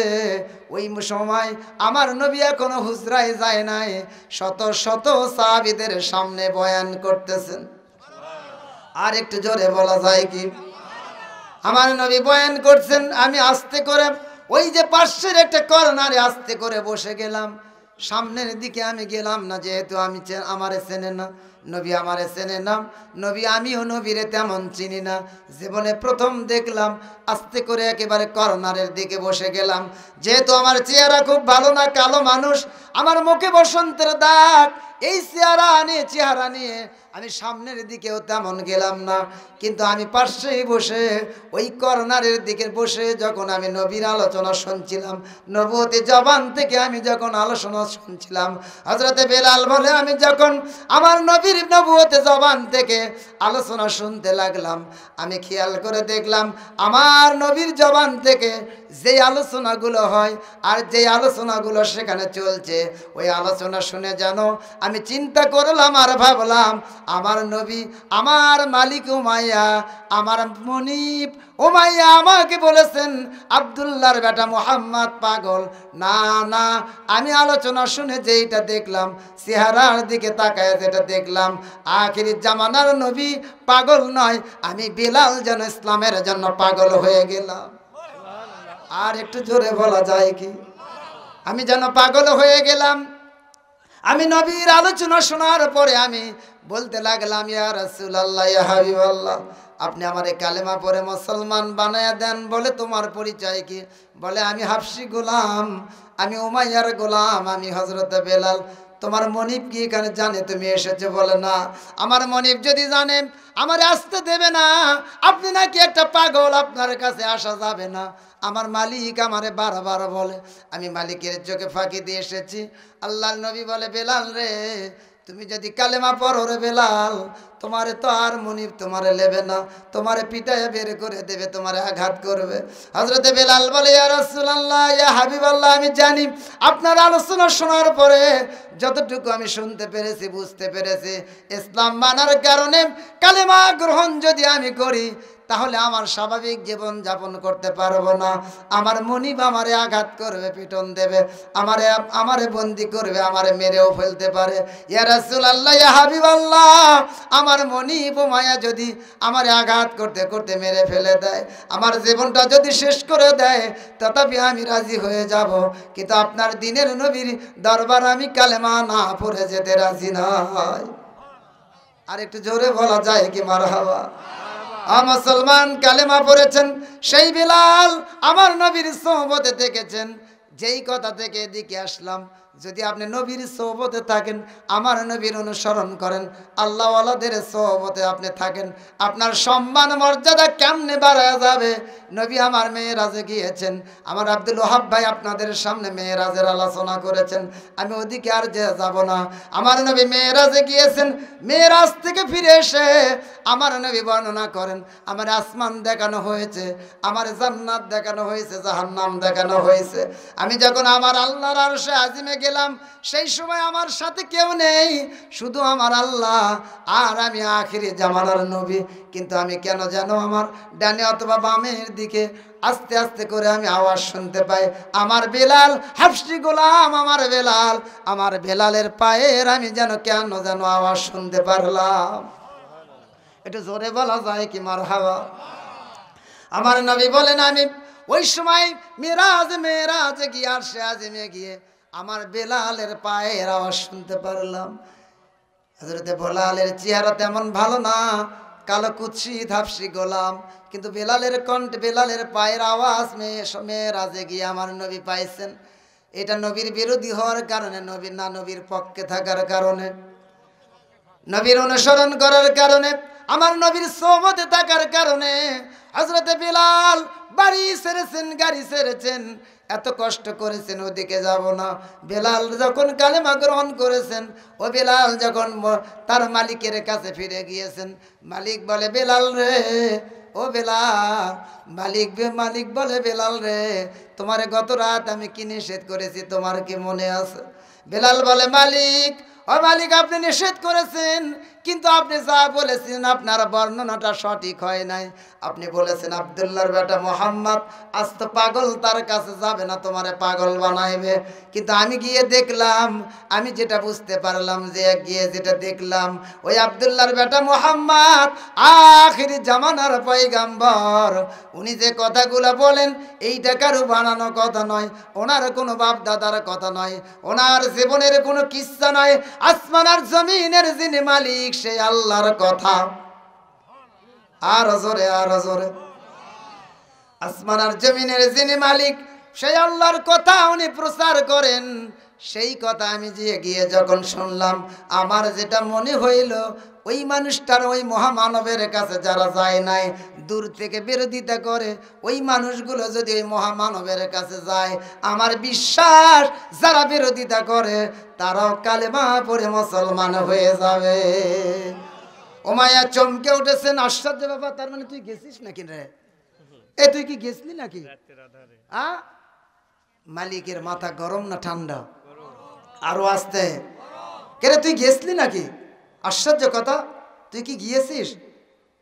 হযরতে বেলাল বলে ইয়া রাসূলুল্লাহ, হযরতে বেলাল বলে মালিক, অমনি শুধু যাই নাই, আমি তার হাতে বায়াত পড়েছি।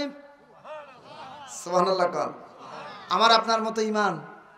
আমরা সুবহানাল্লাহ জোরে বলতে চাই না, যে বললে কেন কি বেকায়দা হয়। পালায়, সব পালায় চলে গেছে দিল্লিতে, তারপরেও আমরা সেগুলো যদি বলি অনেকে হোহা বলতে চায় না। কি জন্য? চিন্তা করে ওই যে ঘোষণা মাঝে মাঝে আসছে, সেখানে ঠুস করে এসে আস্তে করে এসে ঢুকে পড়বে।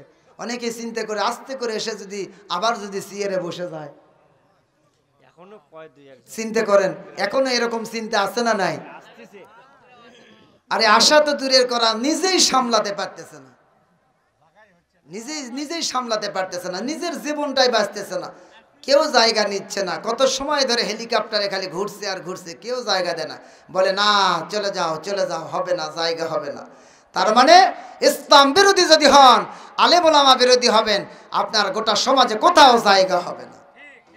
হজে যারা গিয়েছেন, হাজী সাহেব যারা আছেন, আস্তে করে একটু হাত উঠান তো। হাজী সাহেব যারা আছেন একটু হাত উঠান, হাত উঠান, হাত উঠান, ভয়ের কিছু নেই। লিল্লাহে তাকবীর, লিল্লাহে তাকবীর। হাত নামান। হাজী সাহেবরা খেয়াল করেন, আপনারা যারা মক্কাতে হজ করতে গিয়েছেন, দেখে এসেছেন, আমার নবীর বাড়ির একেবারে পাশেই হলো আবু জেহেলের বাড়ি, খুব দূরে। ধরেন প্যান্ডেলের এই মাথা আর ওই মাথা, ওই মাথায় হলো নবীর বাড়ি, এই পশ্চিম পাশে হলো আবু জেহেলের বাড়ি। আর সেই আবু জেহেলের বাড়িতে এখন কি কথা কয় না, পায়খানার সংখ্যা কয়টা গণনা আছে? হাজার হাজার, কত হাজার গণনা মানে হাজার হাজার। তার মানে কোরআন বিরোধী, নবী বিরোধী যদি হন, ইসলাম বিরোধী হন, কোরআন সুন্নাহ বিরোধী হবেন, কপালে কোনো কিছুই যদি না জোটে, তবে পেশাব আর পায়খানা জুটবে। বাসা থেকে হাজি সব ক্লিয়ার করে যায়, একেবারে টয়লেট বাথরুম সেরে ওযু করে বের হয়ে গেছে, যাওয়ার পরে খালি আবু জেহেলের বাড়ির আশেপাশে গেলে পেটের মধ্যে কিনকিন করে, আবার পেশাব অথবা পায়খানা না মারলে তার ঠিক হয় না। সুবহানাল্লাহ বলবেন না? তার মানে ইসলাম বিরোধী যদি হন, কালেমা বিরোধী যদি হন, নবী বিরোধী যদি হন, আলেম ওলামা বিরোধী যদি হন, সমাজে কোথাও জায়গা হবে না। আপনার পেশাব আর পায়খানা ছাড়া কপালে কিছুই জুটবে না। এই জমিন উলিয়া উলিয়ার জমিন, উলিয়া উলিয়াদের সাথে বিরোধিতা করবেন, আল্লাহওয়ালাদের সাথে বিরোধিতা করবেন, আপনার কোথাও ঠাঁই হবে না। হয়েছে নাকি? হয়েছে। 41 সাল পর্যন্ত লেখা ছিল, 41 সাল পর্যন্ত লেখা ছিল, যে 41 যতই চেষ্টা করো 41 সালের আগে নামবে না। 41 সাল এখন কথা কয় না, কত সাল? 25 সাল পরার আগেই চলে গেছে। কোন সময় গেল একটা নেতা কর্মী কেউ জানলো না। কি নেতার নেতা, কোন জায়গায় নেতা কর্মী থাকলো, কোন হালতে থাকবে, কাউকে কিছুই বলে যায় নাই। কোন হালে নিজের জীবনটা বাঁচাইছে। আমরা গল্প শুনেছি, দুপুরে রান্না খাবার ছিল খুব ভালো আয়োজনে, সে খাবারটাও খাইতে পারে না। আমাদের এটা আফসোস হয়, যদিও আমাদেরকে জেলখানায় দিয়েছে, আমাদেরকে মামলা দিয়েছে, তারপরে অন্তত খাবারটা খাইতে পারে না, এটা একটা আফসোসই হয়। আমি প্রথমবার যখন আমাকে জেলখানায় নিয়ে গেল, আমি কেবল পানি নিয়ে আসছি, প্লেট ধুয়ে নিয়েছি, ভাতও প্লেটে উঠে এনেছি, কেবল হাত হাত ভেতরে দিলাম। এখন আমি সবজি নেব, ঠিক এমতো অবস্থায় গিয়ে আমাকে খাটাস করে ধরলেন। আমাকে হাত আর ওখানে ভেতরে দিতে দেয়নি, প্লেটে ভাত। আমার তো টেনশন নাই, আমি বললাম যে আমি বুঝতে পারছি নিয়ে যাবেন, সমস্যা নাই। তা আমি তো চোর বা ডাকাত এরকম কিছু না। বলে না, তো আমি খাবার এনেছি, খেয়ে নেই। কারণ আমি তো চোর ডাকাত না, চোর আর ডাকাতে টেনশন থাকবে না, আর খাবার আসবেই না। আমি চিন্তা করলাম যে আমার তো খেয়ে যাবো, আমার টেনশন কিসের? আল্লাহওয়ালাদের কোনো টেনশন কথা আছে, কোনো পেরেশানি থাকে? তো খাবার খেয়ে নি। বললো না, এরকম কোনো সুযোগ নেই। উনি কারণ টেনশন ওদের। আমি খাবার লেগে খাইতে খাইতে ওখানে বসে দাঁড়ায় থাকবে বেশ কয়েকজন প্রশাসনের লোক। আর এমতো অবস্থায় যদি এলাকার মানুষেরা মিছিল মিটিং করে, রাস্তা পিকেটার করে, বন্ধ করে, আমাকে যদি নিয়ে যেতে না দেয়, তাহলে টেনশন আমার না ওদের? কথা কয় না রে, টেনশন ওদের। জাতির পিতা ইব্রাহিম আলাইহিস সালামকে আগুনের ভেতরে ফেলে দেবে, ইব্রাহিম আলাইহিস সালামের কোনো টেনশন নেই। টেনশন ছিল কার? কথা কয় না, ফেলে নমরুদের টেনশন। নমরুদের চিন্তা একটাই, যদি না পড়ে। কথা কয় না রে। আল্লাহওয়ালার কোনো টেনশন নেই, ইসলামওয়ালার কোনো টেনশন নাই। টেনশন কার? ওই ইসলাম বিরোধী, ইসলাম বিদ্বেষী যারা, ওদের টেনশন। ওরা টেনশনে থাকে। নমরুদ বলে যদি না পড়ে। হামান সবচেয়ে বুদ্ধিমান। প্রত্যেকটা দেশের যে সরকারের যিনি প্রধান বুদ্ধিজীবী, এর মাথায় বেশি থাকে বুদ্ধি, এই কারণে ওর সাদে মাল থাকে না। কথা কয় না রে। হামান সবচেয়ে বুদ্ধিজীবী। হামান জানে যে আমরা যাকে খোদা মানি, সে খোদা আসল না ভেজাল? আরো আসতে। হামান বুদ্ধি দিল, জাহাপানা, আপনার রাজকীয় পোশাক, যেই পোশাক পরে আপনি বাদশাহীর চেয়ারে বসেন, তাহলে ওই পোশাকটা যদি ইব্রাহিম আলাইহিস সালামকে পরে দেওয়া যায়, আমার বিশ্বাস সে পূর্বে। কারণ হামানের বুদ্ধি হলো যে আমার খোদা তো ভেজাল খোদা, তাই ভেজাল খোদার পোশাকটা পরে দিলে অন্তত পোশাকটা পূর্বে। কথা কয় না রে। কি বুদ্ধি দেখেন হামানের বুদ্ধি। হামান বলে, খোদা, যদি আপনার পোশাক, যদি রাজকীয় পোশাক যদি জাতির পিতা ইব্রাহিমকে পরায় দেওয়া হয়, আমার বিশ্বাস তাহলে অবশ্যই সে আগুনে পুড়বে। নমরুদ বলে, হামান পোশাক পরায় দাও। এই ইতিহাস বলার উদ্দেশ্য আমার নয়, শুধু আপনাদেরকে বোঝানোর জন্য বলছি। পোশাক পরাইয়া আগুনের ভেতরে নিক্ষেপ করেছেন, ধা ধা করে আগুন জ্বলা শুরু হয়ে গেল। ওরা মহা খুশি। ওরা চিন্তা করছে আমাদের দুশমন কি হচ্ছে। কিন্তু কিছুক্ষণ পরে পোশাক যখন পোড়া শেষ হয়ে গেল, এবার ইব্রাহিম আলাইহিস সালামের চতুর্পাশে আমার আল্লাহ তাআলার পক্ষ থেকে ফুলের বাগান হয়ে গেল। এবার বলেন তো, ওদের টেনশন কম না বেশি?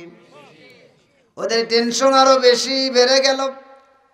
ওদের টেনশন, মহা টেনশন। চিন্তা করে লক্ষ লক্ষ কোটি কোটি টাকা খরচ করলাম, কিন্তু আমাদের জানের দুশমন নিপাত হয়ে যাবে, এইটা কেন হলো না? মহা টেনশনে ওদের চোখে আর ঘুম লাগে না। আজকে গোটা জমিনে, গোটা বাংলাদেশে হাজার হাজার আলেম ওলামাদেরকে নির্যাতন করলো, জেলখানায় দিল। শত শত মানুষদেরকে চিরদিনের জন্য গুম করেছেন, বাড়ি ছাড়া করেছেন, বাড়িতে থাকতে পারে নাই, স্বাভাবিক জীবন যাপন করতে পারে নাই। জেলখানায় ভেতরে বন্দি করে অসংখ্য মানুষদেরকে, আল্লাহওয়ালাদেরকে ফাঁসির কাছে ঝুলাইয়া দিয়েছেন। কাউকে আবার জেলখানায় নিয়ে গিয়ে দীর্ঘদিন ধরে এক যুগের বেশি জেলখানায় রেখে বিশ্বনন্দিত মুফাসসির আল্লাহর ওলি এ জামানার শ্রেষ্ঠ মুজাদ্দিদ আল্লামা সাইদ শহীদ আল্লামা সাইদি রাহমাহুল্লাহ হুজুরে চিকিৎসার নামে ইনজেকশন দিয়ে শহীদ করে দিয়েছেন। কিন্তু তথাপি তাদের কোনো টেনশন নেই, একটা মুহূর্তের জন্য কোনো টেনশন পেরেশানি নেই। হার্ট অ্যাটাক করেছেন এই অজুহাতে তাদেরকে, এই অজুহাতে হুজুরকে জেলখানা থেকে নিয়েছেন। হসপিটালের গেটের যখন নামাইছেন, হার্ট অ্যাটাক করা রোগীরা সামনে আবার দাঁড়ায়া, গাড়ি থেকে নেমে দাঁড়ায়া তাকে হাসি গো মুখে সালাম দেয়। আমরা কোনোদিন দেখি নাই, জীবনে প্রথম দেখলাম। ও মুসলমান জাতি, বুঝতে বাকি নেই, আপনি গোটা সমাজের বুকে গোটা পৃথিবীতে নাটক করেছেন, হার্ট অ্যাটাক করেছেন। আপনার এলাকার কোনো মানুষ যদি হার্ট অ্যাটাক করে, আর ওই মানুষ কি স্বাভাবিকভাবে কাউকে সালাম দিতে পারে? সালাম দিতে পারবে? কোনো সময়ের জন্য সালাম দিতে পারে না। কিন্তু আল্লামা সাইদি হুজুরকে হার্ট অ্যাটাক করার নামে যখন আপনি হসপিটালে নিয়েছেন, আর গোটা জাতিকে বুঝাইছেন হার্ট অ্যাটাক করেছেন, এমনভাবে হসপিটালের গেটে গিয়ে গাড়ি থেকে নেমে গোটা জাতিকে হাসি মুখে সালাম দিয়েছেন। আজকেও সালামটা গোটা পৃথিবীর ইন্টারনেটের মধ্যে ভাসে। আর ওই সময় এমন হাসি দিয়ে গেলেন, আর কয়েক ঘন্টার ব্যবধানে ইনজেকশন করে যখন শহীদ করে দিলেন, ওই হাসিটা এমন হাসি দিয়ে গেল, কোরআনের পাখি দুনিয়া থেকে বিদায় নিয়ে চলে গেলেন। গোটা পৃথিবীর মানুষকে ওই হাসির দ্বারা কান্নায় ভেসে দিয়েছেন। মুসলমান, তাহলে বুঝতে হবে আল্লাহ ওয়ালাদের কোনো টেনশন নেই, কোনো পেরেশানি নেই, কোনো হতাশা নেই। টেনশন পেরেশানি থাকবে শুধু আমার আপনার। আল্লাহ বলে মানে আল্লাহ, আমার আল্লাহ ঘোষণা দিয়েছেন, ইন্নাল্লাহা আশতারা মিনাল মুমিনিনা আনফুসাহুম ওয়া আমওয়ালাহুম বিআন্না লাহুমুল জান্নাহ। আমার আল্লাহ বলে ঘোষণা দিয়ে দেন, ও নবী, তামাম জাতির আপনি জানা দেন, আমি আল্লাহ তাআলা মুমিনদের কাছ থেকে কিনে নিয়েছি জান্নাত, আমি ওদের কাছে বিক্রয় করে দিয়েছি। বিনিময়ে আমি জান আর মালের বিনিময়ে জান্নাতকে আমি ওদের কাছে বেচে বিক্রয় করেছি। জান আর মালের বিনিময় আমার আপনার জান আর মাল কে দিয়েছেন? কথা কয় না। আমার আল্লাহ জান আর মাল আমার আল্লাহ আপনারে দিয়েছে, আমার আপনারে দিয়েছেন। এ দুনিয়াতে কোনো সম্পদ নিয়ে আসতে পারি নাই।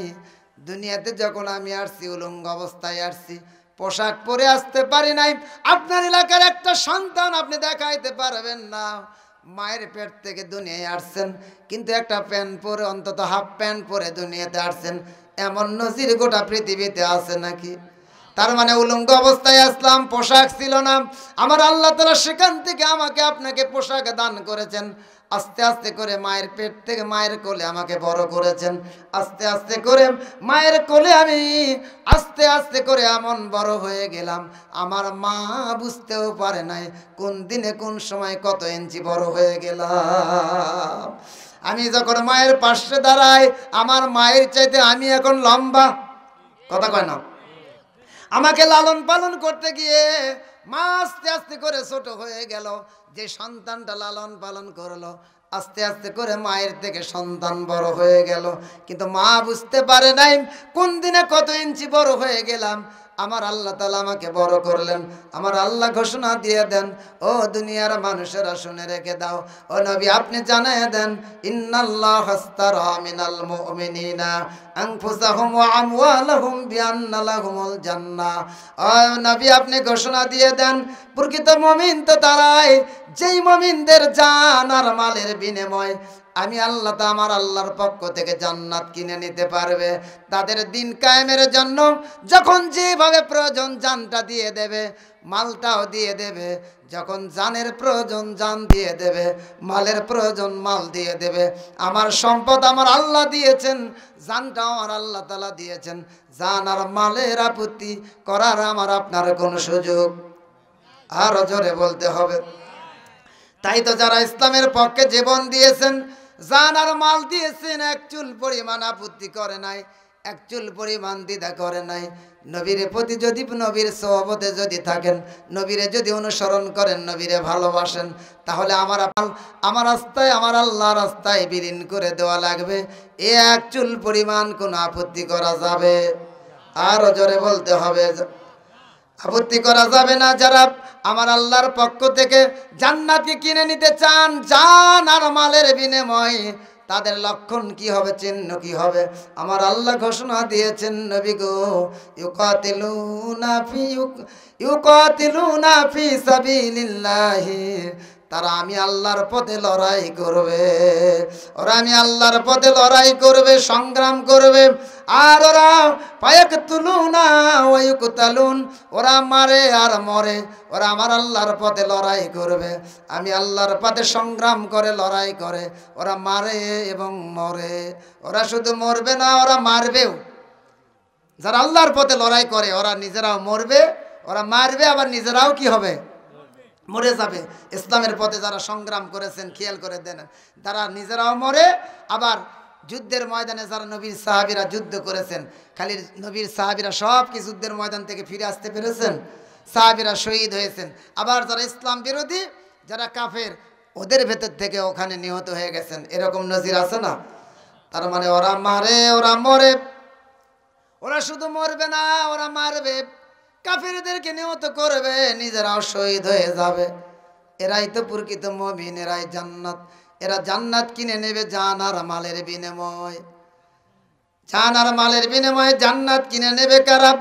আল্লাহ ঘোষণা দিয়ে দেন, নবী গো, तमाम জাতির জানায় দেন, কুল ইন কুনতুম তুহিব্বুনাল্লাহ ফাত্তাবিউনি ইউহিব্বুকুমুল্লাহ ওয়া ইয়াগফির লাকুম যুনুবাকুম আল্লাহু গফুরুর রহিম। কুল ইন কুনতুম তুহিব্বুনাল্লাহ, যদি তোমরা আমি আল্লাহর ভালোবাসা পাইতে চাও, ফাত্তাবিউনি, ও নবী আপনি तमाम জাতির জানায় দেন, যদি তোমরা আমি আল্লাহকে ভালোবাসতে চাও, আমার আল্লাহরে পাইতে চাও, আমার আল্লাহরে ভালোবাসতে চাও, ফাত্তাবিউনি, আমি নবীর অনুসরণ করো। আমি নবীর অনুসরণ যদি করো, তাহলে আমার আল্লাহর ভালোবাসা হয়ে যাবে।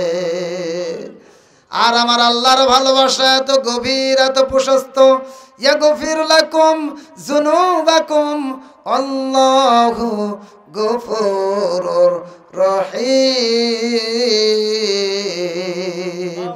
আমার আল্লাহর ভালোবাসা এত প্রশস্ত, এত গভীর, তোমাদের অতীত, তোমাদের জীবনে, অতীত জীবনের সমস্ত গুনাহগুলো আমার আল্লাহ ক্ষমা করে দেবেন। এজন্য ভালোবাসতে হবে কারে? আমার আল্লাহরে ভালোবাসা যদি পাইতে চাই, তাহলে কার অনুসরণ করব? আরো জোরে, আমার রাসূলের অনুসরণ করা লাগবে। আমার রাসূল ছাড়া কাউকে অনুসরণ করা যাবে? আরো জোরে বলেন, কোন নেতার অনুসরণ করা যাবে? এই সমাজে কোন নেতার আদর্শ কায়েম করা যাবে? কোন নেতাকে অনুসরণ, নেতার আদর্শ বাস্তবায়নের জন্য কোন সংগ্রাম করা যাবে? করা যাবে না। সবসময় মাথায় রাখতে হবে, কোন নেতার আদর্শ এই সমাজে কায়েমের জন্য সংগ্রাম করা যাবে না। একমাত্র, কেবলমাত্র একজন মহান নেতার আদর্শ আপনি কায়েম করার জন্য সংগ্রাম করবেন, চেষ্টা করবেন, প্রচেষ্টা করবেন, জান আর মাল দিয়ে চেষ্টা করবেন। তিনি হলেন আখিরি জামানার শ্রেষ্ঠ পয়গম্বর। আরো জোরে বলেন সুবহানাল্লাহ, জবান খুলে বলেন সুবহানাল্লাহ। এজন্য নবীর আদর্শ কায়েম করতে আমরা রাজি। আরো জোরে বলেন রাজি। আর লম্বা কথা হবে, বেশি খুব লম্বা কথা হবে না। 12টা বাজে, কেউ উঠবেন না, একটু বসেন, মেহেরবানি করে বসেন, কেউ এদিক সেদিক যাবেন না, বেশি সময় আর কথা বলবো না। তাহলে আমরা নবীর আদর্শ কায়েমের জন্য আমাদের কোনো আপত্তি, আমরা মুসলমান, আমাদের দায়িত্ব হলো নবীর আদর্শ এই সমাজে কেমন করে কায়েম হবে, নবীকে কেমন করে, নবীর অনুসরণের মাধ্যমে এ সমাজে ইসলাম কেমনে প্রতিষ্ঠিত হবে, এটাই আমার দায়িত্ব। নবীকে অনুসরণ করেছেন আমার নবীর সাহাবীরা, আমার নবীর সাহাবীরা জীবন দিয়েছেন, তথাপি আমার নবীর পথ কখনো ছেড়ে দেন নাই। আমার নবীর একজন সাহাবী ছিলেন, অত্যন্ত জলিলুল কদর সাহাবী, হযরতে সাদ সালামী রাদিয়াল্লাহু তাআলা আনহু। বলেন তো কি নাম বললাম? আরো জোরে বলেন, হযরতে সাদ সালামী হযরতে সাদ সালামী রাদিয়াল্লাহু তাআলা আনহু আমার নবীর দরবারে সে ইসলাম গ্রহণ করলেন, কালেমা পড়ে মুসলমান হলেন, নবীর হাতে হাত রেখে বায়াত গ্রহণ করলেন। আস্তে আস্তে করে পার হয়ে গেল 8টা মাস। কয়টি মাস? 8টি মাস। 8 মাস পার হয়ে গেল। এবার সাদ সালামী নবীর দরবারে গিয়ে বলেন, ইয়া রাসূলুল্লাহ, ইয়া হাবিবাল্লাহ। নবীর দরবারে হযরতে সাদ সালামী গিয়ে বলেন, ইয়া রাসূলুল্লাহ, ইয়া হাবিবাল্লাহ, ইসলাম গ্রহণ করার পর থেকে আপনার নবী, আপনার মতো দয়ার নবীর হাতে কালেমা পড়ে মুসলমান হওয়ার পর থেকে একটা মুহূর্তের জন্য আপনি নবীর সুন্নাতকে আমি অমান্য করি নাই। ইয়া রাসূলুল্লাহ, ইয়া হাবিবাল্লাহ, ইসলাম গ্রহণ করার কারণে আপনার মতো দয়ার নবীর সুন্নাতের আমি বরখেলাপ করি নাই, কিন্তু একটি সুন্নাত আমি পালন করতে পারি নাই। ইয়া রাসূলুল্লাহ, ইয়া হাবিবাল্লাহ, সমস্ত সুন্নাত আমি পালন করেছি, কিন্তু এখন পর্যন্ত একটা সুন্নাত পালন করতে পারি নাই। আমি একজন যুবক, প্রাপ্তবয়স্ক, আমার বিবাহের বয়স অনেক আগেই হয়েছে। ইয়া রাসূলুল্লাহ, ইয়া হাবিবাল্লাহ, আপনার সমস্ত সুন্নাত আমি পালন করলাম, কিন্তু এখন পর্যন্ত আমি বিবাহ করতে পারি নাই। আমার নবী বলে, সাদ রে, আমি নবী অনুমতি দিলাম, যাও যাও যাও রে সাদ, আমি নবী অনুমতি দিলাম, তুমি তাড়াতাড়ি করে বিবাহের ব্যবস্থা করো, বিয়ে করে নাও। হযরতে সাদ বলে, ইয়া রাসূলুল্লাহ, ইয়া হাবিবাল্লাহ, এই কারণেই তো আমি আপনার কাছে বলছি, আমি আপনার কাছে বলছি, আমি সাদের সাথে কেউ বিবাহ দিতে চায় না। আল্লাহর নবী বলে, সাদ কেন বিয়ে দেয় না? কি কারণে? ও সাদ, তোমার সাথে কেন বিয়ে দিতে চায় না? তোমার অপরাধটি কি? আল্লাহর নবীর সাহাবী হযরতে সাদ সালামী বলেন, ইয়া রাসূলুল্লাহ, ইয়া হাবিবাল্লাহ, আপনি আমার দিকে তাকায়া দেখেন। ইয়া রাসূলুল্লাহ, ইয়া হাবিবাল্লাহ, আমি সাদ সালামীর চেহারাটা খুব ভালো না, আমার গায়ের রঙের দিকে তাকায়া দেখেন। আপনার সাহাবী হাবশী গোলাম হযরতে বেলাল যেমনি কালো, বেলালের চাইতে অধিক গুণে কালো আমি সাদ সালামী। একটু জোরে বলা যায় কি মারহাবা? আপনার সাহাবী হযরতে বেলাল যেমনি কালো, আমি আপনার সাহাবী হযরতে সাদ সালামী অনুরূপভাবে শুধু কালোই নয়, বেলালের চাইতে অধিক গুণে আমি কালো। আমি শুধু স্বাভাবিক কালো নয়, একটু আগে যেটা বললাম মোশা কালো। হযরতে সাদ সালামী আল্লাহর নবীকে বলে, ইয়া রাসূলুল্লাহ, আমার প্রথম অপরাধ হলো আমি কালো, আমার চেহারাটা দেখে তেমন ভালো না, আমার বংশমর্যাদা নেই, আর একটি হলো আমার কোনো টাকা পয়সা নেই। এই সমাজের বুকে যেই যুবকের চেহারা ভালো নয়, যার বংশমর্যাদা নেই, যার কোনো টাকা পয়সা নেই, চাকরি নেই, ওই যুবকের সাথে কেউ বিবাহ দিতে চায়? আরো জোরে বলতে হবে, কেউ দিতে চায়? কেউ বিবাহ দিতে চায় না বেকারের সাথে। আজকে সমাজের মায়ের চেয়ে মায়ের চাহিদা কম না বেশি? আরো জোরে বলা লাগে। নিজে ভ্যান গাড়ি চালায়, কিন্তু মেয়ে বিয়ে দিতে চায় সরকারি চাকরিজীবীর সাথে। আছে না নাই? ভ্যান চালায়, রিক্সা চালায়, অটো চালায়, আমাদেরকে বলে, হুজুর একটা ছেলে দেবেন মেয়ে বিয়ে দিতে। তো ছেলে তো দেবো, আপনি কিরকম মেয়ে যেন চান, আমি আন্দাজে কেমন খোঁজ দেবেন? তো বলে, হুজুর দেখবেন তো একটু সরকারি চাকরি যদি হয়। আমি চিন্তা করি, কি আশ্চর্য কথা রে, ওই যে চিড়ে খাতা, একটা গ্রামের কথা আছে, চিড়ে খাতাতে শুয়ে থেকে ওই লাখ টাকা স্বপ্ন দেখে। ওই যে কোনো এক লোক নাকি বলে যে আল্লাহ, তুমি আমাকে 10 কোটি টাকার মালিক বানাও, 10 কোটি টাকার মালিক বানাও, তাহলে 5 লক্ষ কোটি টাকা তোমার পথে আমি দান করে দেবো। তো তোমার যদি বিশ্বাস নাই হয় আল্লাহতে 5 কোটি তুমি কাটিয়ে নাও, লিয়েই আমাকে দাও। কথা কয় না রে, আগে কাটে নাও, বিশ্বাস যদি না হয় তো 5 কোটি টাকা কাটে নাও, নিয়ে আমাকে দাও। আবার আপনার গ্রামের একটা কথা আছে যে ওই আপনার ওই যে ছাগল প্রসব করবে, তো এখন যার ছাগল ও বলতেছে, আল্লাহ আমার যদি ঠিকঠাক মতো সহি সালামতে আমার এই ছাগলটা বাচ্চা হয়, তাহলে আমি একটা উট কুরবানি দেব। তখন আর বউ ধরছে টানে, যে এই পাগল নেই আর এক ছাগল রে, কেরে তুমি এই ছাগল প্রসব করলে বাচ্চা যদি ঠিকঠাক মতো হয়, তুমি যে উট কুরবানি দেওয়ার চাও, এই ছাগলের দাম বেশি না উটের দাম বেশি? কথা কয় না? আপনাদের এলাকায় ছাগলের দাম বেশি না উটের দাম বেশি? হ্যাঁ, তো তো কই উটের দাম বেশি। তো কইতে তো তাহলে তুমি কি কারো কোন হিসেবে ছাগল যদি ঠিকঠাক মতো বাচ্চা হয় তাহলে তুমি যে উট কুরবানি দেবার চাও তো তুমি কি পাগল হয়ে গেছো না ওই ছাগলের সাথে ছাগল হয়ে গেছো? আরে দাঁড়া তো আগে বাচ্চাটা হয়ে এলি। কথা কয় না রে, আরে দাঁড়া আগে বাচ্চাটা হোক, তারপরে দেই না দেয় সেটা পরে দেখা যাবে। আজকে সমাজের মেয়েদের মায়ের যে চাহিদা, মা বোনের আছেন, মহরম ভাই বলছেন ছেলেরা প্যান্ডেলে যা তার দ্বিগুণ হলো মহিলারা আছেন প্যান্ডেলে। মা বোনেরা গভীর মনোযোগ দিয়ে শোনেন, মেয়েদের আজকে মায়েদের আজকে চাহিদা সরকারি চাকরি থাকা লাগবে, শহরে বাড়ি থাকা লাগবে, এরপরে সম্পত্তি থাকা লাগবে। যদি চাকরি খোঁজ দেন তখন বলে যে খালি চাকরি থাকলে হয় না, জমাজমি না থাকলে হয়। আবার জমাজমি আছে, অনেক জমাজমি, তো বলে কত, কমপক্ষে 50 থেকে 60 বিঘা জমি আছে, তো বলে খালি জমি থেকে লাভ আছে, আনা ওর সাথে না চাকরি হলে। তো চাকরিও আছে জমিও আছে, তো কয় বাড়ি কোথায়, তো বলে বাড়ি ওই হুদাবালার 532। তো কয় ওটার একবারে গ্রামের মধ্যে বাড়ি, আনা শহরে বাড়ি থাকলে ভালো। কথা কয় না রে, আরে কথা কন না কে, এরকম চাহিদা আছে না নাই? হযরতে সাদ সালামি বলে ইয়া রাসূলুল্লাহ, আমার চেহারা ভালো নয়, আমার কোনো বংশমর্যাদা নেই, আমার কোনো টাকা পয়সা নেই, তাই তো আমার কাছে কেউ বিয়ে দিতে চায় না। আল্লাহর নবী বলে সাদ রে, তোমার টেনশন করার কোনো কারণ নেই, হতাশ হওয়ার কোনো কারণ নেই। আমি নবী ঘোষণা দিয়ে দিলাম, তুমি সাদের বিয়ের ব্যবস্থার জন্য আমি নবী তোমার বিয়ের ঘটক হয়ে গেলাম। আর জোরে বলা যায় কি? এবার হযরতে সাদ সালামের বিবাহের ঘটক কে? কথা বোঝো না, আরো আসতে কোন। আমার দয়ার নবী যদি কারো ঘটক হয়ে যান, বিশ্ব নবী যদি কোন বিয়ের ঘটক হয়ে যান, তাহলে ওই বিয়ে হওয়ার গ্যারান্টি আছে না নাই?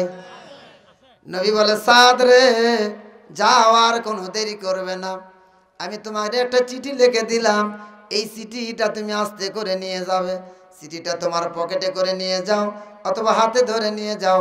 আমার জলিলুল কদর সাহাবী, আমার জলিলুল কদর সাহাবী আমর ইবনে ওয়াহাবের বাসায় চলে যাও। যাও রে সাদ যাও, আমার জলিলুল কদর সাহাবী আমর ইবনে ওয়াহাবের বাসায় চলে যাও, গিয়ে আমি নবীর সালাম দেবে, আস্তে করে চিঠিটা দিয়ে দেবে।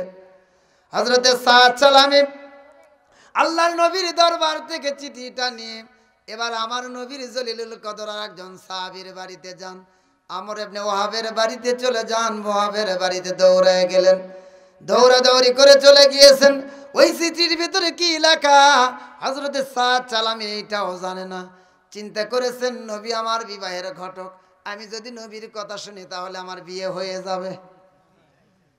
ও যুবক ভাইয়েরা গভীর মনোযোগ, যাদের বিবাহ করা বিয়ের বয়স হয়ে গিয়েছে, বিয়ের আলাপ আলোচনা যদি হয় তাহলে ওদের চোখে কি কোনো ঘুম থাকে? কথা কয় না, ওদের চোখে কোনো ঘুম থাকে না। এবার আল্লাহর নবীর সাহাবী হযরতে সাদ সালামে দৌড়ে গিয়েছেন, চিন্তা করেছেন এই চিঠিটা আমার নবীর সাহাবী আমর ইবনে ওয়াহাবের কাছে পৌঁছায় দেব। যদি আমি নবীর কথা শুনি, নবীর আদেশ মোতাবেক জীবন যাপন করি, তবেই তো আমার তাড়াতাড়ি করে বিয়ে হয়ে যাবে।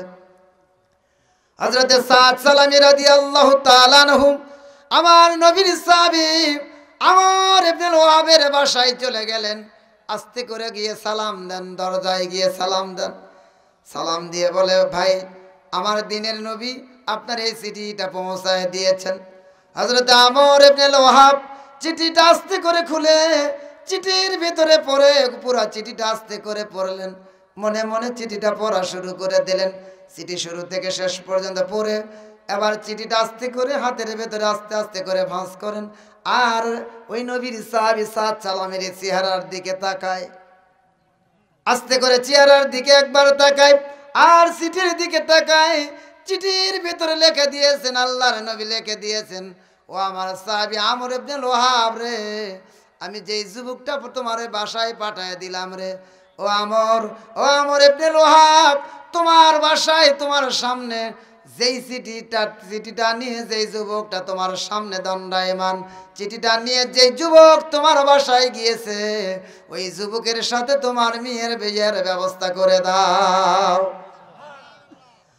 হযরত আমর ইবনে ওয়াহাব একবার চিঠি পড়ে আরেকবার যুবকের দিকে তাকায়, চিঠির দিকে তাকায় দেখে আখিরি জামানার যিনি শ্রেষ্ঠ পয়গাম্বর, এই জামানার যিনি শ্রেষ্ঠ মহামানব, আখিরি জামানার শ্রেষ্ঠ পয়গাম্বর বিশ্ব নবী চিঠি পাঠিয়ে দিয়েছেন তার মেয়েকে বিবাহের ব্যবস্থা করার জন্য। কি আর করার, চিঠিটা দেখে মনটা দুর্বল হয়ে যায়। কিন্তু যেমনি ভাবে যুবকের দিকে তাকায়, ওই চেহারা যুবকের চেহারার দিকে তাকায়, মনটা আস্তে করে ভেঙে যায়। চেহারার দিকে তাকায় দেখে এ যেন মানুষ নয়, এ হলো আস্ত একটা মোষে কালো। মোষে কালো একটা মানুষের সামনে দিয়ে, মোষে কালো একটা যুবক দিয়ে বিশ্ব নবী আমার দয়ার নবী আমার মেয়েটারে বিয়ের ব্যবস্থা করতে বলেছেন, বিবাহের ব্যবস্থা করতে বলেছেন। মনটা বড় খারাপ হয়ে গেল। আমার ইবনে ওহাব চিন্তা করে নবী বুঝি আমার প্রতি অবিচার করলেন, আমার মনটা বড় দুর্বল হয়ে যায়, আমার মনটা ভালো নাই, এই যুবকের সাথে কেমনে বিয়ে দেব? তার শরীরের চামড়া যদি খালি কালো হইতো, কিন্তু বসন্তের দাগ গোটা শরীরে, চেহারা মুখের দিকে তাকায় দেখে গোটা মুখমণ্ডল তার বসন্তের দাগ দেখা যায়। না না না, আমর ইবনে ওহাব চিন্তা করে না না, আমি এই যুবকের সাথে বিয়ে দিতে পারি না, এইটা আমার কখনো আমার দ্বারা সম্ভব হতে পারে না। আমার মেয়েটি কত সুন্দর, কোন সময়ের জন্য পর্দার বরখেলাপ করে না, শরীয়ত মোতাবেক জীবন যাপন করে। আর এমনি একটা মেয়েকে দিয়ে আমার দিনের নবী কেমন করে আমার এই কালো কুচকুচে যুবকের সাথে বিয়ে দিতে বলে? মনটা বড় খারাপ হয়ে গেল, আর মনটা বেশি ভালো লাগে না, মনটা বড় দুর্বল হয়ে গেল। যুবকরে বলে না না, তোমার সাথে আমি বিয়ে দিতে পারি না, তোমাকে দ্বারা আমার মেয়ের বিয়ে দেওয়া সম্ভব নয়, এইটা আমার দ্বারা কোনোদিন সম্ভব হতে পারে না। যাও যাও, দূর দূর করে তারা দেয়। আবার চিন্তা করে না, আমি তো তারায় দেব, এইটা তো স্বাভাবিক ঠিক হবে না, মেয়ের মায়ের সাথে আর একটু পরামর্শ করা দরকার। নবী চিঠি পাঠিয়ে দিয়েছেন, এইটা অন্তত মেয়ের মায়েরকে জানানো দরকার আছে না নাই? আরো জোরে বলেন আছে না নাই? এবার বলেন তো, মেয়ের বাবারই যত আপত্তি, এবার মেয়ের মায়ের চাহিদা কম না বেশি? একটু আগে বললাম মেয়ের মায়ের চাহিদা কম না বেশি? চিন্তা করে এবার মেয়ের মায়ের সাথে কথা বলা দরকার। আমার নবীর সাহাবী আমর ইবনে ওহাব আস্তে করে হুজরার ভেতরে যায়, মেয়ের মাকে বলে, তার বিবিরে বলে, বিবিরে এই যে দেখো চিঠি, দিনের নবী আমার চিঠি পাঠায় দিয়েছেন, যে যুবকটা বাইরে দণ্ডায়মান, ওই যুবকের সাথে আমাদের মেয়ের বিবাহের ব্যবস্থা করেছেন, বিয়ের ব্যবস্থা করতে বলেছেন। এই চিঠিটা যেমনে সামনে করে মেয়ের মায়ের কাছে দিয়েছেন, আর মেয়ের মা বলে না না না, তুমি যদি বিয়ে দিয়ে দাও তুমি দিতে পারো, কিন্তু আমি আমার মেয়ের বিয়ে দেব না। কারণ পাঠায় দিয়েছেন বিয়ের ঘটকই করেছেন কে? পাঠায় দিয়েছেন আমার দিনের নবী। কিন্তু চেহারার দিকে যুবকের দিকে তাকায় দেখে, যুবকের দিকে তাকায় দেখে চেহারা ভালো না। জিজ্ঞেস করে তোমার বাড়ি কোথায়? বলে আমার বাড়ি ঘর নেই, ইসলাম গ্রহণ করার কারণে আমার বাড়ি ঘর নেই, আমি নবীর দরবারে থাকি। তোমার টাকা পয়সা ধন সম্পদ বলে ওগুলোর কোনো বালাই নেই, তাহলে আর বিয়ে হয়? বাড়ি নেই, ঘর নেই, টাকা নেই, পয়সা নেই, একটাই পরিচয় নবীর সাহাবী, কালেমা পড়ে মুসলমান হয়েছেন। এ কারণে ইসলাম গ্রহণ করার কারণে বাড়ি ছাড়া, গাড়ি ছাড়া, ধন সম্পদ নেই, টাকা পয়সা নেই, সব বিলীন করে নবীর দরবারে পড়ে থাকে। এটা কখনো হতে পারে না, এর সাথে মেয়ে বিয়ে দেওয়া যাবে না, যাও যাও যাও, তোমার সাথে মেয়ে বিয়ে হবে না। যুবকটা আস্তে করে নবীর দরবারে চলে গিয়েছেন। আস্তে করে যুবকটা চলে যায়, আর ভিতর থেকে, হুজরার ভিতর থেকে আমর ইবনে ওহাবের মেয়ে ঘরের ভেতর থেকে সবগুলো শুনতে পায়। একটু জোরে বলা যায় কি সুবহানাল্লাহ? বাড়িতে যদি মেয়ের বিয়ের কথা হয়, ছেলের মেয়ে বা ছেলের বিয়ের আলোচনা চলে, তাহলে বুঝি ছেলে মেয়ের কানে পড়ে কি পড়ে না? আপনি যদি আপনার বিবির সাথে আলোচনা করেন, আপনার ছেলের বিয়ে, আপনার মেয়ের বিয়ের আলোচনা করেন, এইটা যদি আপনার ছেলে মেয়ের কানে চলে যায়, তাহলে মনের দিক দিয়ে ওরা খুশি না বেজার? আরো জোরে বলা লাগবে, খুশি না বেজার? কিন্তু খুশি সেই সময় যদি আর কোথাও পছন্দ না থাকে, আর যদি কোথাও পছন্দ থাকে তাহলে খুশি না বেজার? পছন্দ করেছেন এক জায়গায় এক নায়িকার সাথে, পার্কে সময় কাটায় এক যুবতী নিয়ে, আর আপনি বিয়ে দিতে চান এই দিকে দাঁড়িয়ে দেওয়া এলাকার দিকে বিয়ে দিতে চান। একটু জবান খুলে বলেন তো, তাহলে আপনার মেয়ে বিয়েতে রাজি? রাজি? রাজি থাকবে তখন যখন আর কোনো ফ্রেন্ড, কোনো গার্লফ্রেন্ড নাই, কোনো বয়ফ্রেন্ড নাই, সেই সময় রাজি। কিন্তু মেয়েটা সব শুনতে পায়, চিন্তা করে আহারে আমার বাবা কি সর্বনাশে বাবা, আমার নবীর সাহাবী আমার বাবা। কিন্তু আমার নবী যখন চিঠি পাঠায় দিয়েছেন, আমার দিনের নবী, দয়ার নবী, মায়ার নবী, করুণার নবী, আখিরি জামানার পয়গম্বর, যে বিয়ের প্রস্তাব পাঠায় দিয়েছেন, এই যুবকের সাথে যাই বিয়ে দিতে রাজি হয় না, এর মতো কপাল পোড়া আকাশ আর জমিনের বুকে হতে পারে না। মেয়ে বাবা যখন ভেতরে ঢুকেছেন, আল্লাহর নবীর সাহাবী আমর ইবনে লোহাব এবার হুজরার ভেতরে ঢুকেছেন। মেয়েটা আস্তে করে জিজ্ঞেস করে, বাবা আমি কি জানতে পারি বাবা, আমি হুজরার ভেতরে আড়াল থেকে দেখলাম আপনার সাথে কে যেন ওখানে কথা বললেন, আরেকজন কে যেন আসছিলেন, আমি কি জানতে পারি? আল্লাহর নবীর সাহাবী আমর ইবনে লোহাব বলে, মা তুমি যখন জানতে পেরেছো রে মা, তাহলে তোমার কাছে গোপন করে কোনো লাভ নেই। তোমার কাছে আমার হুজরার বাইরে যেই মানুষটি কথা বললে অন্য কেউ নয়, এই যুবকটি আমার দিনের নবী পাঠিয়ে দিয়েছেন তোমার সাথে বিবাহের ব্যবস্থা করতে। মেয়েটি বলে, বাবা তাহলে আমি কি জানতে পারি আপনি কি জবাব দিয়েছেন? বাবা বলে, মা রে, যেই যুবকটা পাঠিয়ে দিয়েছেন, আমার মন বলে দেয় আমার নবী আমাদের প্রতি অবিচার করেছেন। একটু জোরে বলা যায় কিনা হুজুবিল্লাহ? কেমনে অবিচার করলো বাবা, আমি কি জানতে পারি? বলে, মা রে, যেই যুবকটা পাঠায় দিয়েছেন তার চেহারা খুব ভালো না, একেবারে কালো কুসকুসে কালো চেহারা, ভালো নেই, বাড়ি নেই, ঘর নেই। ইসলাম গ্রহণ করার কারণে তার বাড়ি নেই, ঘর নেই, কোনো ঠিকানা নেই, কোনো সম্পদ নেই, কোনো পজিশন নেই।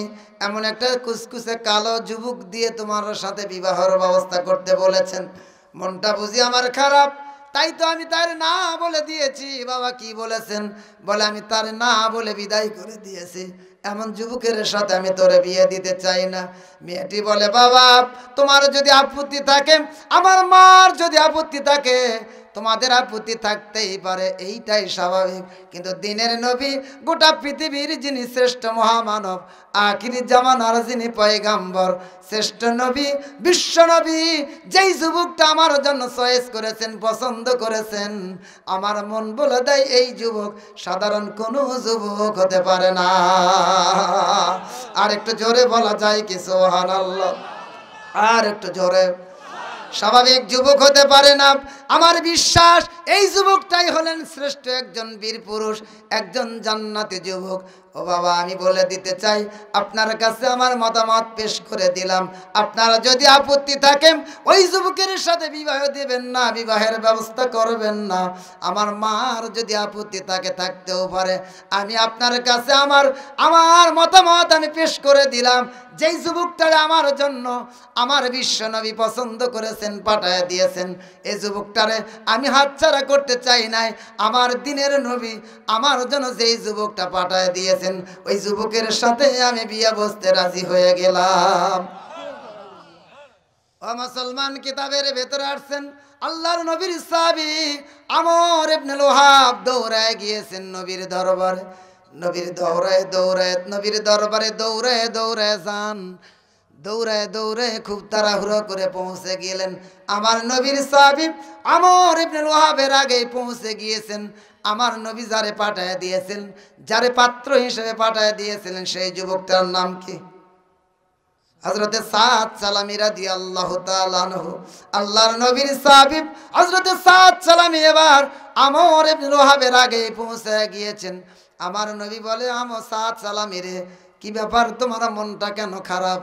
তোমার মনটা বুঝি খারাপ, তুমি মনটা কেন খারাপ করেছো?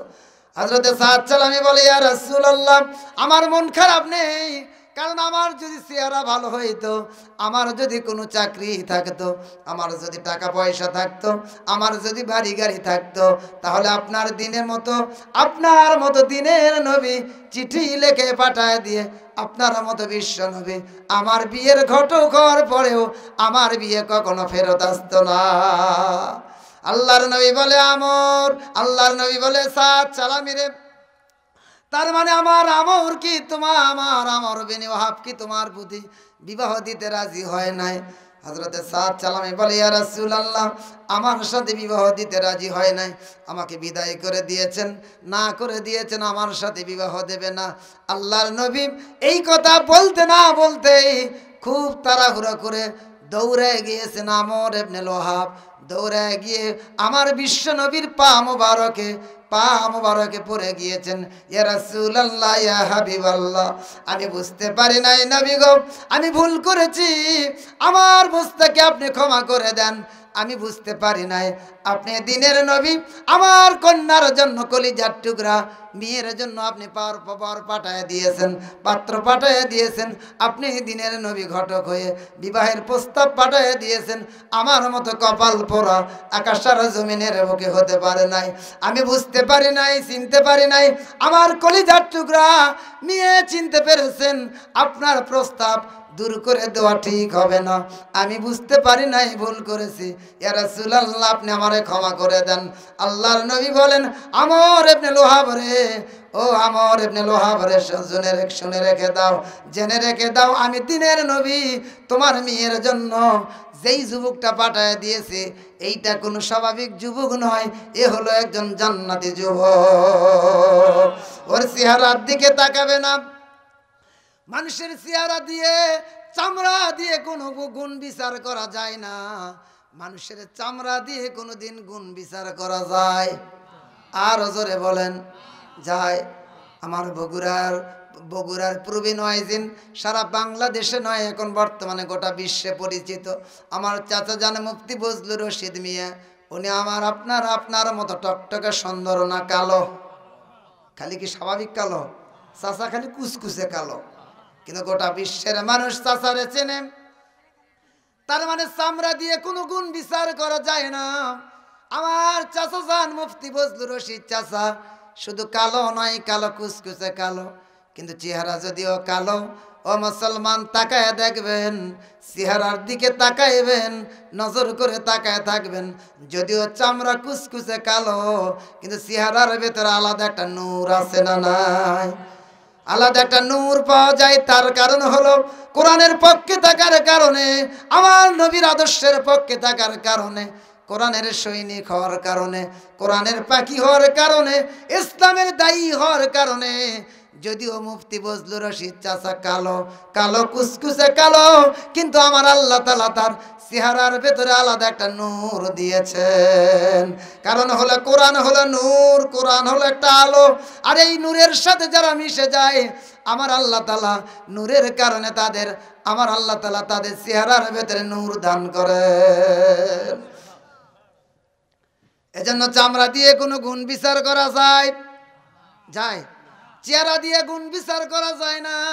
বিশ্ব নবী বলেন, সাহাবী রে, আমর ইবনে লোহাব রে, তুমি বুঝতে পারো নাই, চামড়া দিয়ে তুমি গুণ বিচার করেছো। আমি যে যুবক পাঠায় দিলাম, এই যুবকটা সাধারণ কোনো যুবক নয় রে। আমি নবীর শ্রেষ্ঠ একজন সাহাবী, আমি নবীর শ্রেষ্ঠ একজন সাহাবী। এই সমাজের ভেতরে যত জান্নাতি যুবক, তার ভেতরে আমার সাদ সালামী একজন জান্নাতি। একটু জোরে বলা যায় কি মারহাবা? একটু জিকির করেন লা ইলাহা ইল্লাল্লাহ, আর জোরে লা ইলাহা ইল্লাল্লাহ।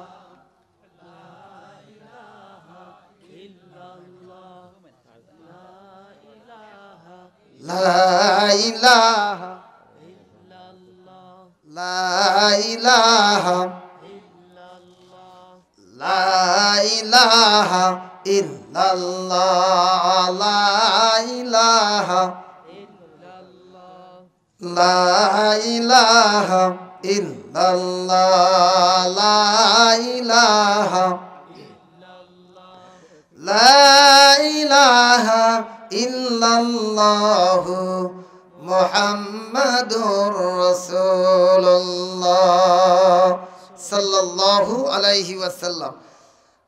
আমার মুসলমান ভাইরা, আমি আর লম্বা করব না। ইতিমধ্যে 12টা পার হয়ে গিয়েছে। 12টার মধ্যেই আমি শেষ করতেছি। এখন আমি দোয়া করে দিই, কি বলেন? লম্বার কথা হবে না। অনেক সময় আপনারা বসেছেন, অনেকে সন্ধ্যার সময় বসেছেন, হাত পা লেগেছে। যে সময় শোনেন জমজমাট ছিল, আলোচকদের দিতে হয় সেই সময়, যে সময় মানুষের মন মস্তিষ্ক মরি ভালো থাকে কথা শোনার মতো। এখন রাত 12টা বেজে গেছে, পার হয়ে গেছে, মানুষের শরীরের এখন শরীর চাচ্ছে ঘুম, আর আমরা চাচ্ছি সেই সময় কোরআন শোনাতে। কারণ এটা বাংলাদেশের সিস্টেম যে মানুষের শরীর চাই বিছানা ঘুম, আর সেই সময় আমরা ওয়াজ করি। কি কারণে? যাতে ও কিছু বুঝবেরও জান না পারে, মানবেরও জান না পারে। না হাসি না, এটা হাসি না, কারণ শোনানো দরকার। আল্লামা সাইদি সাহেব হুজুর বগুড়ায় যে মাহফিল করতেন, যারা গিয়েছেন শুনেছেন দেখেছেন, উনি মাগরিবের সালাত আদায় করে আলোচনা শুরু করতেন, শেষ করে কি পড়তেন? কথা কয় না, এশা পড়তেন। তার মানে ওই সময় মানুষের মেমোরি ভালো থাকে, মন মস্তিষ্ক ভালো থাকে, কি বলা হলো পুরোটাই বুঝবে। আর গভীর রজনীতে মানুষের শরীর চায় বিছানা, সেই সময় আমরা করি ওয়াজ, ও বুঝবেও না, ও মানতেও পারবে না। এজন্য লম্বা করার কোনো সুযোগ নেই, মাত্র কয়েক মিনিট। ইতিমধ্যে 12টা পার হয়ে গেছে, 12:30টার মধ্যেই দোয়া হয়ে যাবে, বলেন ইনশাআল্লাহ। আরো জোরে বলেন ইনশাআল্লাহ। জি, যে কথা বলছিলাম, আল্লাহর নবীর সাহাবী সাদ সালামীর বিয়ের ব্যবস্থা, বিবাহের ঘটক হলেন নবী। আর নবী যদি আমার আপনার কোনো নবী, কোনো মানুষের, কোনো পৃথিবীর কোনো মাকলুকের দায়িত্ব নেয়, তার কোনো টেনশন, কোনো টেনশন নেই, কোনো পেরেশানি নেই, কোনো হতাশ নেই, কোনো মন খারাপ নেই, তার জন্য কোনো হতাশের কারণ নেই, কোনো টেনশনের কারণ নেই।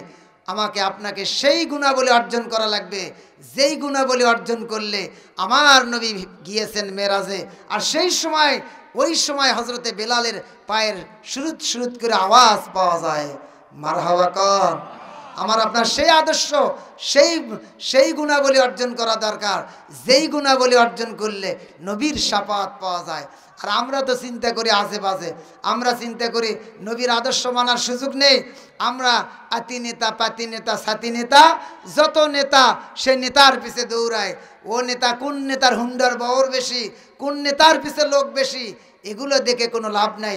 আপনাকে মানতে হবে কোরআন সুন্নাহ। সবসময়ের জন্য খেয়াল রাখবেন, কোরআন সুন্নাহ যদি আপনি মানেন, আপনার ইজ্জত বাড়বে না কমবে? আরো জোরে বলেন, ইজ্জত বাড়বে না কমবে? ইজ্জত বেড়ে যাবে, সম্মান বেড়ে যাবে, সমাজের এক শ্রেণীর মানুষ আপনাকে দেখতে পারবে না, এটা নিয়ে আপনার কোনো টেনশন নেই।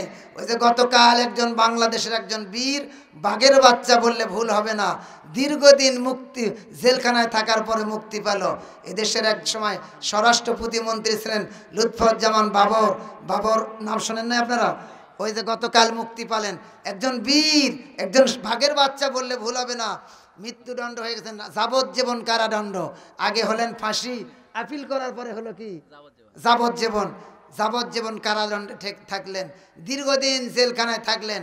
5 আগস্টের এদেশ থেকে স্বৈরাচার ফেসিবাদ সরকার যখন বিদায় নিলেন, তাদের আর যাবজ্জীবন থাকলো না।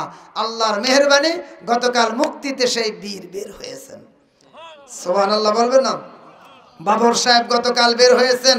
বাবর সাহেবের ফাঁসি রায় হলো, আপিল করার পরে আবার যাবজ্জীবন কারাদণ্ড হলো। দীর্ঘ বছর ধরে জেলখানায় থাকলেন। অপরাধ কি? অপরাধ একটাই, ভারতের বিরুদ্ধে যাওয়া। উনি ভারতের পক্ষে থাকেন নাই, ভারতের বিরুদ্ধে কথা বলেছেন। এদেশের জনগণের পক্ষে থেকেছেন, এ দেশকে ভালোবেসেছেন, এ দেশপ্রেমিক ছিলেন। এদেশকে ভালোবাসার কারণে, এ দেশপ্রেমিক হওয়ার কারণে, এদেশের জনগণকে ভালোবাসার কারণে ওই ভারতের বিরোধিতা করেছেন, ভারতের বিপক্ষে অবস্থান করেছেন। তাই তো ভারত চক্রান্ত করে জীবনভর যতদিন বেঁচে থাকবে বাবর সাহেবকে জেলখানায় থাকতে হবে। এই রায় নিজেরা সাজানো রায় দিয়ে তাকে জেলখানায় রেখেছিলেন। আল্লাহর মেহেরবানি, রাখে আল্লাহ, মারে আল্লাহ। আল্লাহ তাআলা গতকাল এই বাবর সাহেবকে মুক্তির ব্যবস্থা করে দিয়েছেন। সুবহানাল্লাহ বলবেন না? ইসলামের পক্ষের লোকগুলো, ইসলামের মূল্যবোধে বিশ্বাসী লোকগুলো যত সমাজে থাকবে, আপনার এই সমাজটা, জমিনটা উর্বর থাকবে, ইসলামের জন্য উর্বর থাকবে।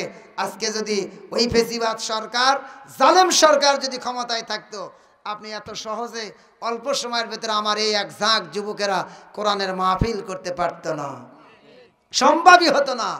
তাও শুনতো কোন হুজুর? যখন শুনবে যে অমুক হুজুর, বলে হাই সর্বনাশ, এ তো জেল খাটার হুজুর, এ তো এসে এমন ওয়াজ করবে আমাকে গদি খালি লড়বে।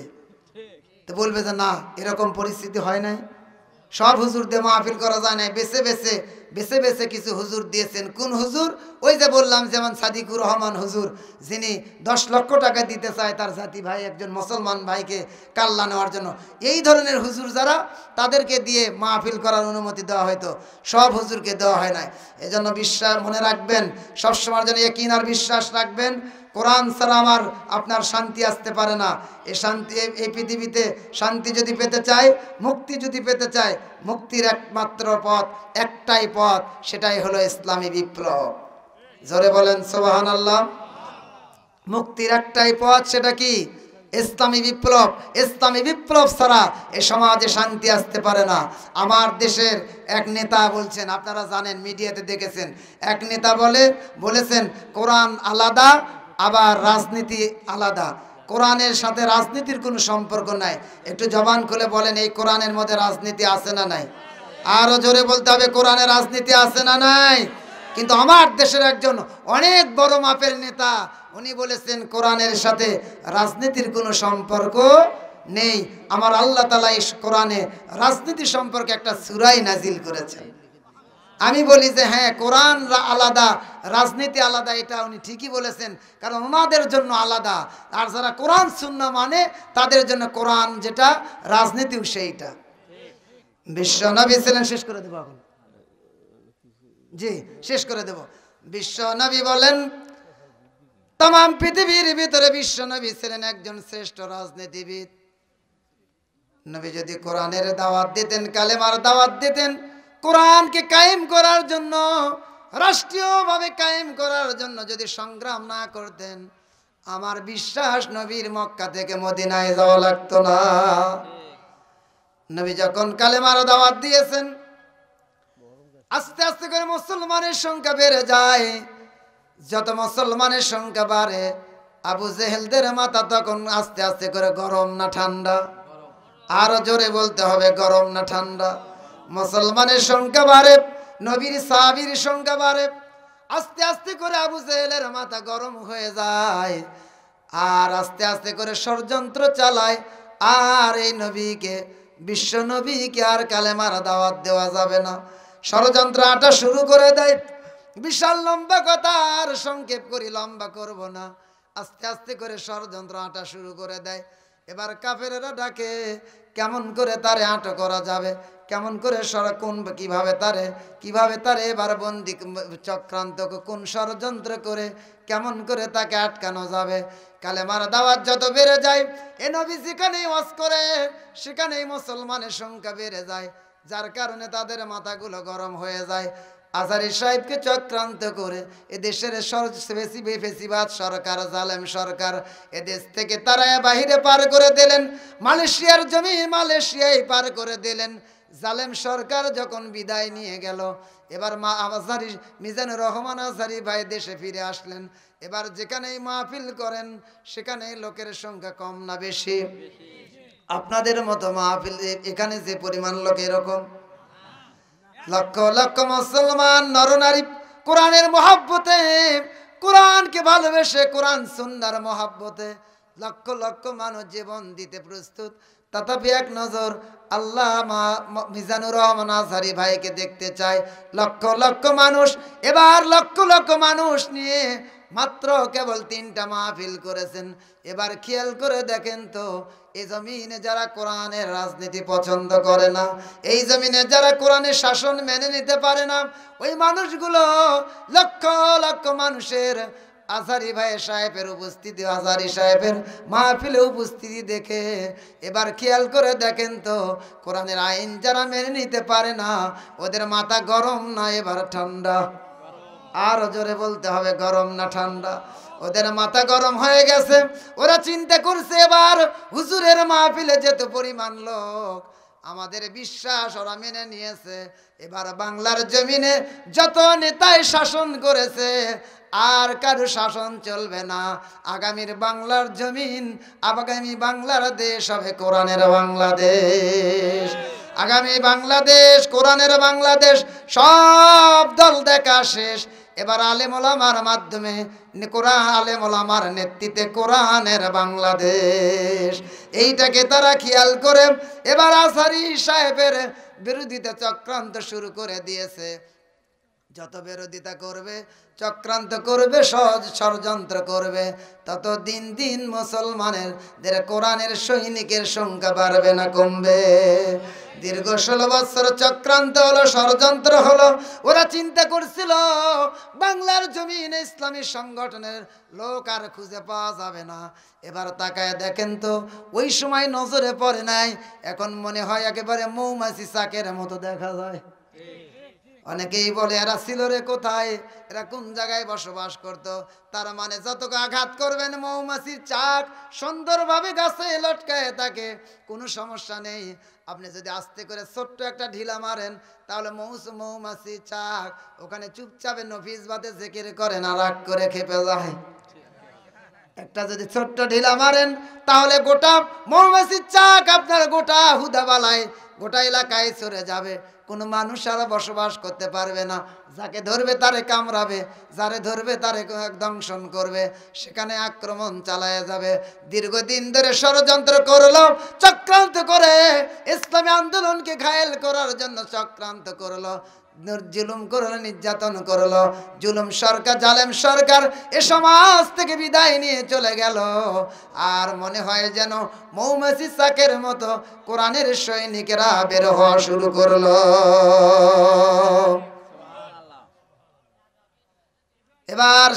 এবার খেয়াল করেন, ওরা বলে না কেমন করে এরা আর এই মুহাম্মাদের সামনে বাড়াইতে দেওয়া যাবে না।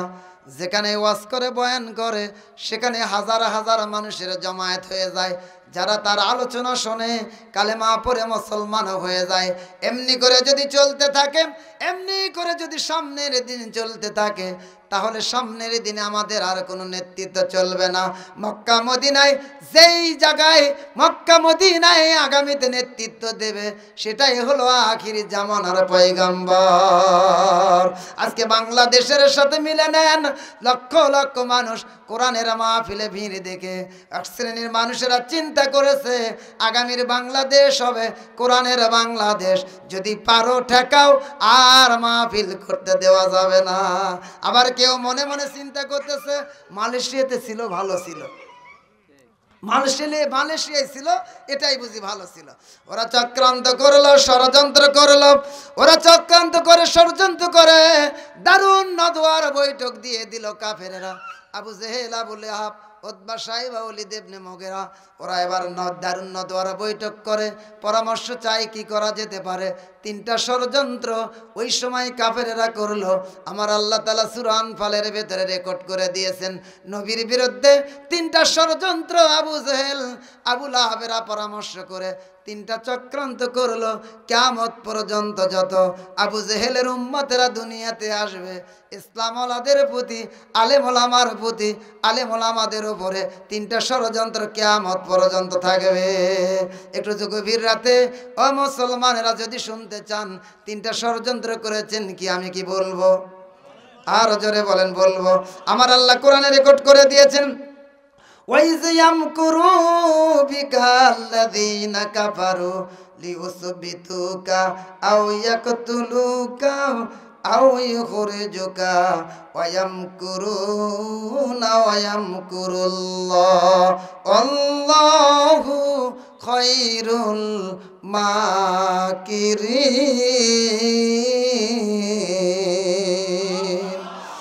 আল্লাহর নবীর বিরুদ্ধে ষড়যন্ত্র করলেন কয়টি? আরো জোরে, হলো না রে? ঘুমিয়ে গেছেন? শেষ হয়ে যাবে, এক্ষুনি শেষ হবে। বিশ্ব নবীর বিরুদ্ধে ষড়যন্ত্র করেছেন ওই আবু জেহেল ষড়যন্ত্র করলো। ওরা বলে ওয়াইজ ইয়ামকুরু বিকাল্লাযীনা কাফারু লিয়ুসবিতুকা। ওরা ষড়যন্ত্র, প্রথম ষড়যন্ত্র করলো যে আব্দুল্লাহর বেটা মুহাম্মদ যেইভাবে কালেমার দাওয়াত দেওয়ার কারণে, কোরআনের ওয়াজ শোনার কারণে হাজার হাজার মানুষের উপস্থিতি, এইটা যদি সামনে চলতে থাকে, আমাদের আর কোনো নেতাগিরি চলবে? আর জোরে বলেন, আমাদের কোনো নেতাগিরি চলবে না। যদি পারো আর সামনে বাড়াতে দেওয়া যাবে না। ওরা প্রথম নাম্বার ষড়যন্ত্র করলো, তাড়াতাড়ি করে একে জেলখানায় বন্দি করে দাও। এমন ষড়যন্ত্র বাংলার জমিনে হয়েছে না হয় নাই? আর জোরে বলেন, হয়েছে না হয় নাই? দ্বিতীয় নাম্বার ষড়যন্ত্র হলো আও ইয়াকতুলুকা। 2 নম্বর ষড়যন্ত্র চক্রান্ত করলো, বিশ্ব নবীকে তোমরা হত্যা করে ফেলো, একে আর দুনিয়ায় বেঁচে রাখা যাবে না, তাড়াতাড়ি করে হত্যা করে ফেলো। এবার আসেন, প্রথম নম্বর ষড়যন্ত্র হলো জেলখানায় বন্দি করে দাও। জেলখানায় বন্দি করে দাও। এক শ্রেণী বুদ্ধিজীবীরা আবু জেহেলকে বললেন, যা আপনা জেলখানায় যদি বন্দি করা হয়, এই মুহাম্মদ সাল্লাল্লাহু আলাইহি সাল্লামের অনুসারীরা এত শক্তিশালী, এটা আওয়াজ দিয়ে বলা যায় কি সুবহানাল্লাহ? মুহাম্মদ সাল্লাল্লাহু আলাইহি সাল্লামের অনুসারীরা দুর্বল না সবল? ওরা এত শক্তিশালী। ও জাহাবানা, ওরা আমরা ষড়যন্ত্র করে জেলখানায় যদি বন্দি করে দেই, তাহলে এরা চক্রান্ত, এরা ঐক্যবদ্ধ হয়ে ওরা এক দলবদ্ধ ভাবে মিছিল নিয়ে জেলখানার তালা তুলা ভেঙ্গে বের করে নিয়ে আসবে। অথবা জেলখানার ভেতরে যদি দিয়ে দেন, জেলখানার ভিতরে যত কয়েদি হাজতি আছে, ওই হাজতিদের কাছে ওয়াজ করা শুরু করে দেবে। কারণ আল্লাহওয়ালারা যেখানে যাবে সেখানে দাওয়াত দেবে কার? আর জোরে বলেন। আমরা যখন জেলখানায় ছিলাম, ওই সময় জেলখানার ভেতরে সবচাইতে বিএনপি জামাতের লোক কম না বেশি ছিল? আর জোরে বলেন, কম না বেশি? কোনো চোর ডাকাত ছিল না, সব বিএনপি জামাতেরা দিয়ে জেলখানায় ভর্তি। বগুড়ার জেলখানায় ক্যাপাসিটি ধারণ ক্ষমতা ছিল 1500 থেকে 2000। ওই সময় আমরা ছিলাম প্রায় 8 থেকে 10,000।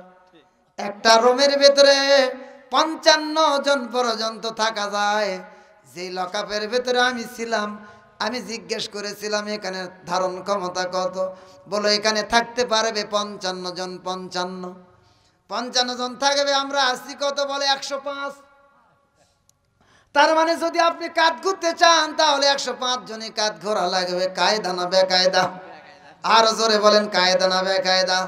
ওরা বলে জেলখানার ভেতরে পাঠায় দিয়েছে, আমরা তো ওখানে বসে থাকি নাই।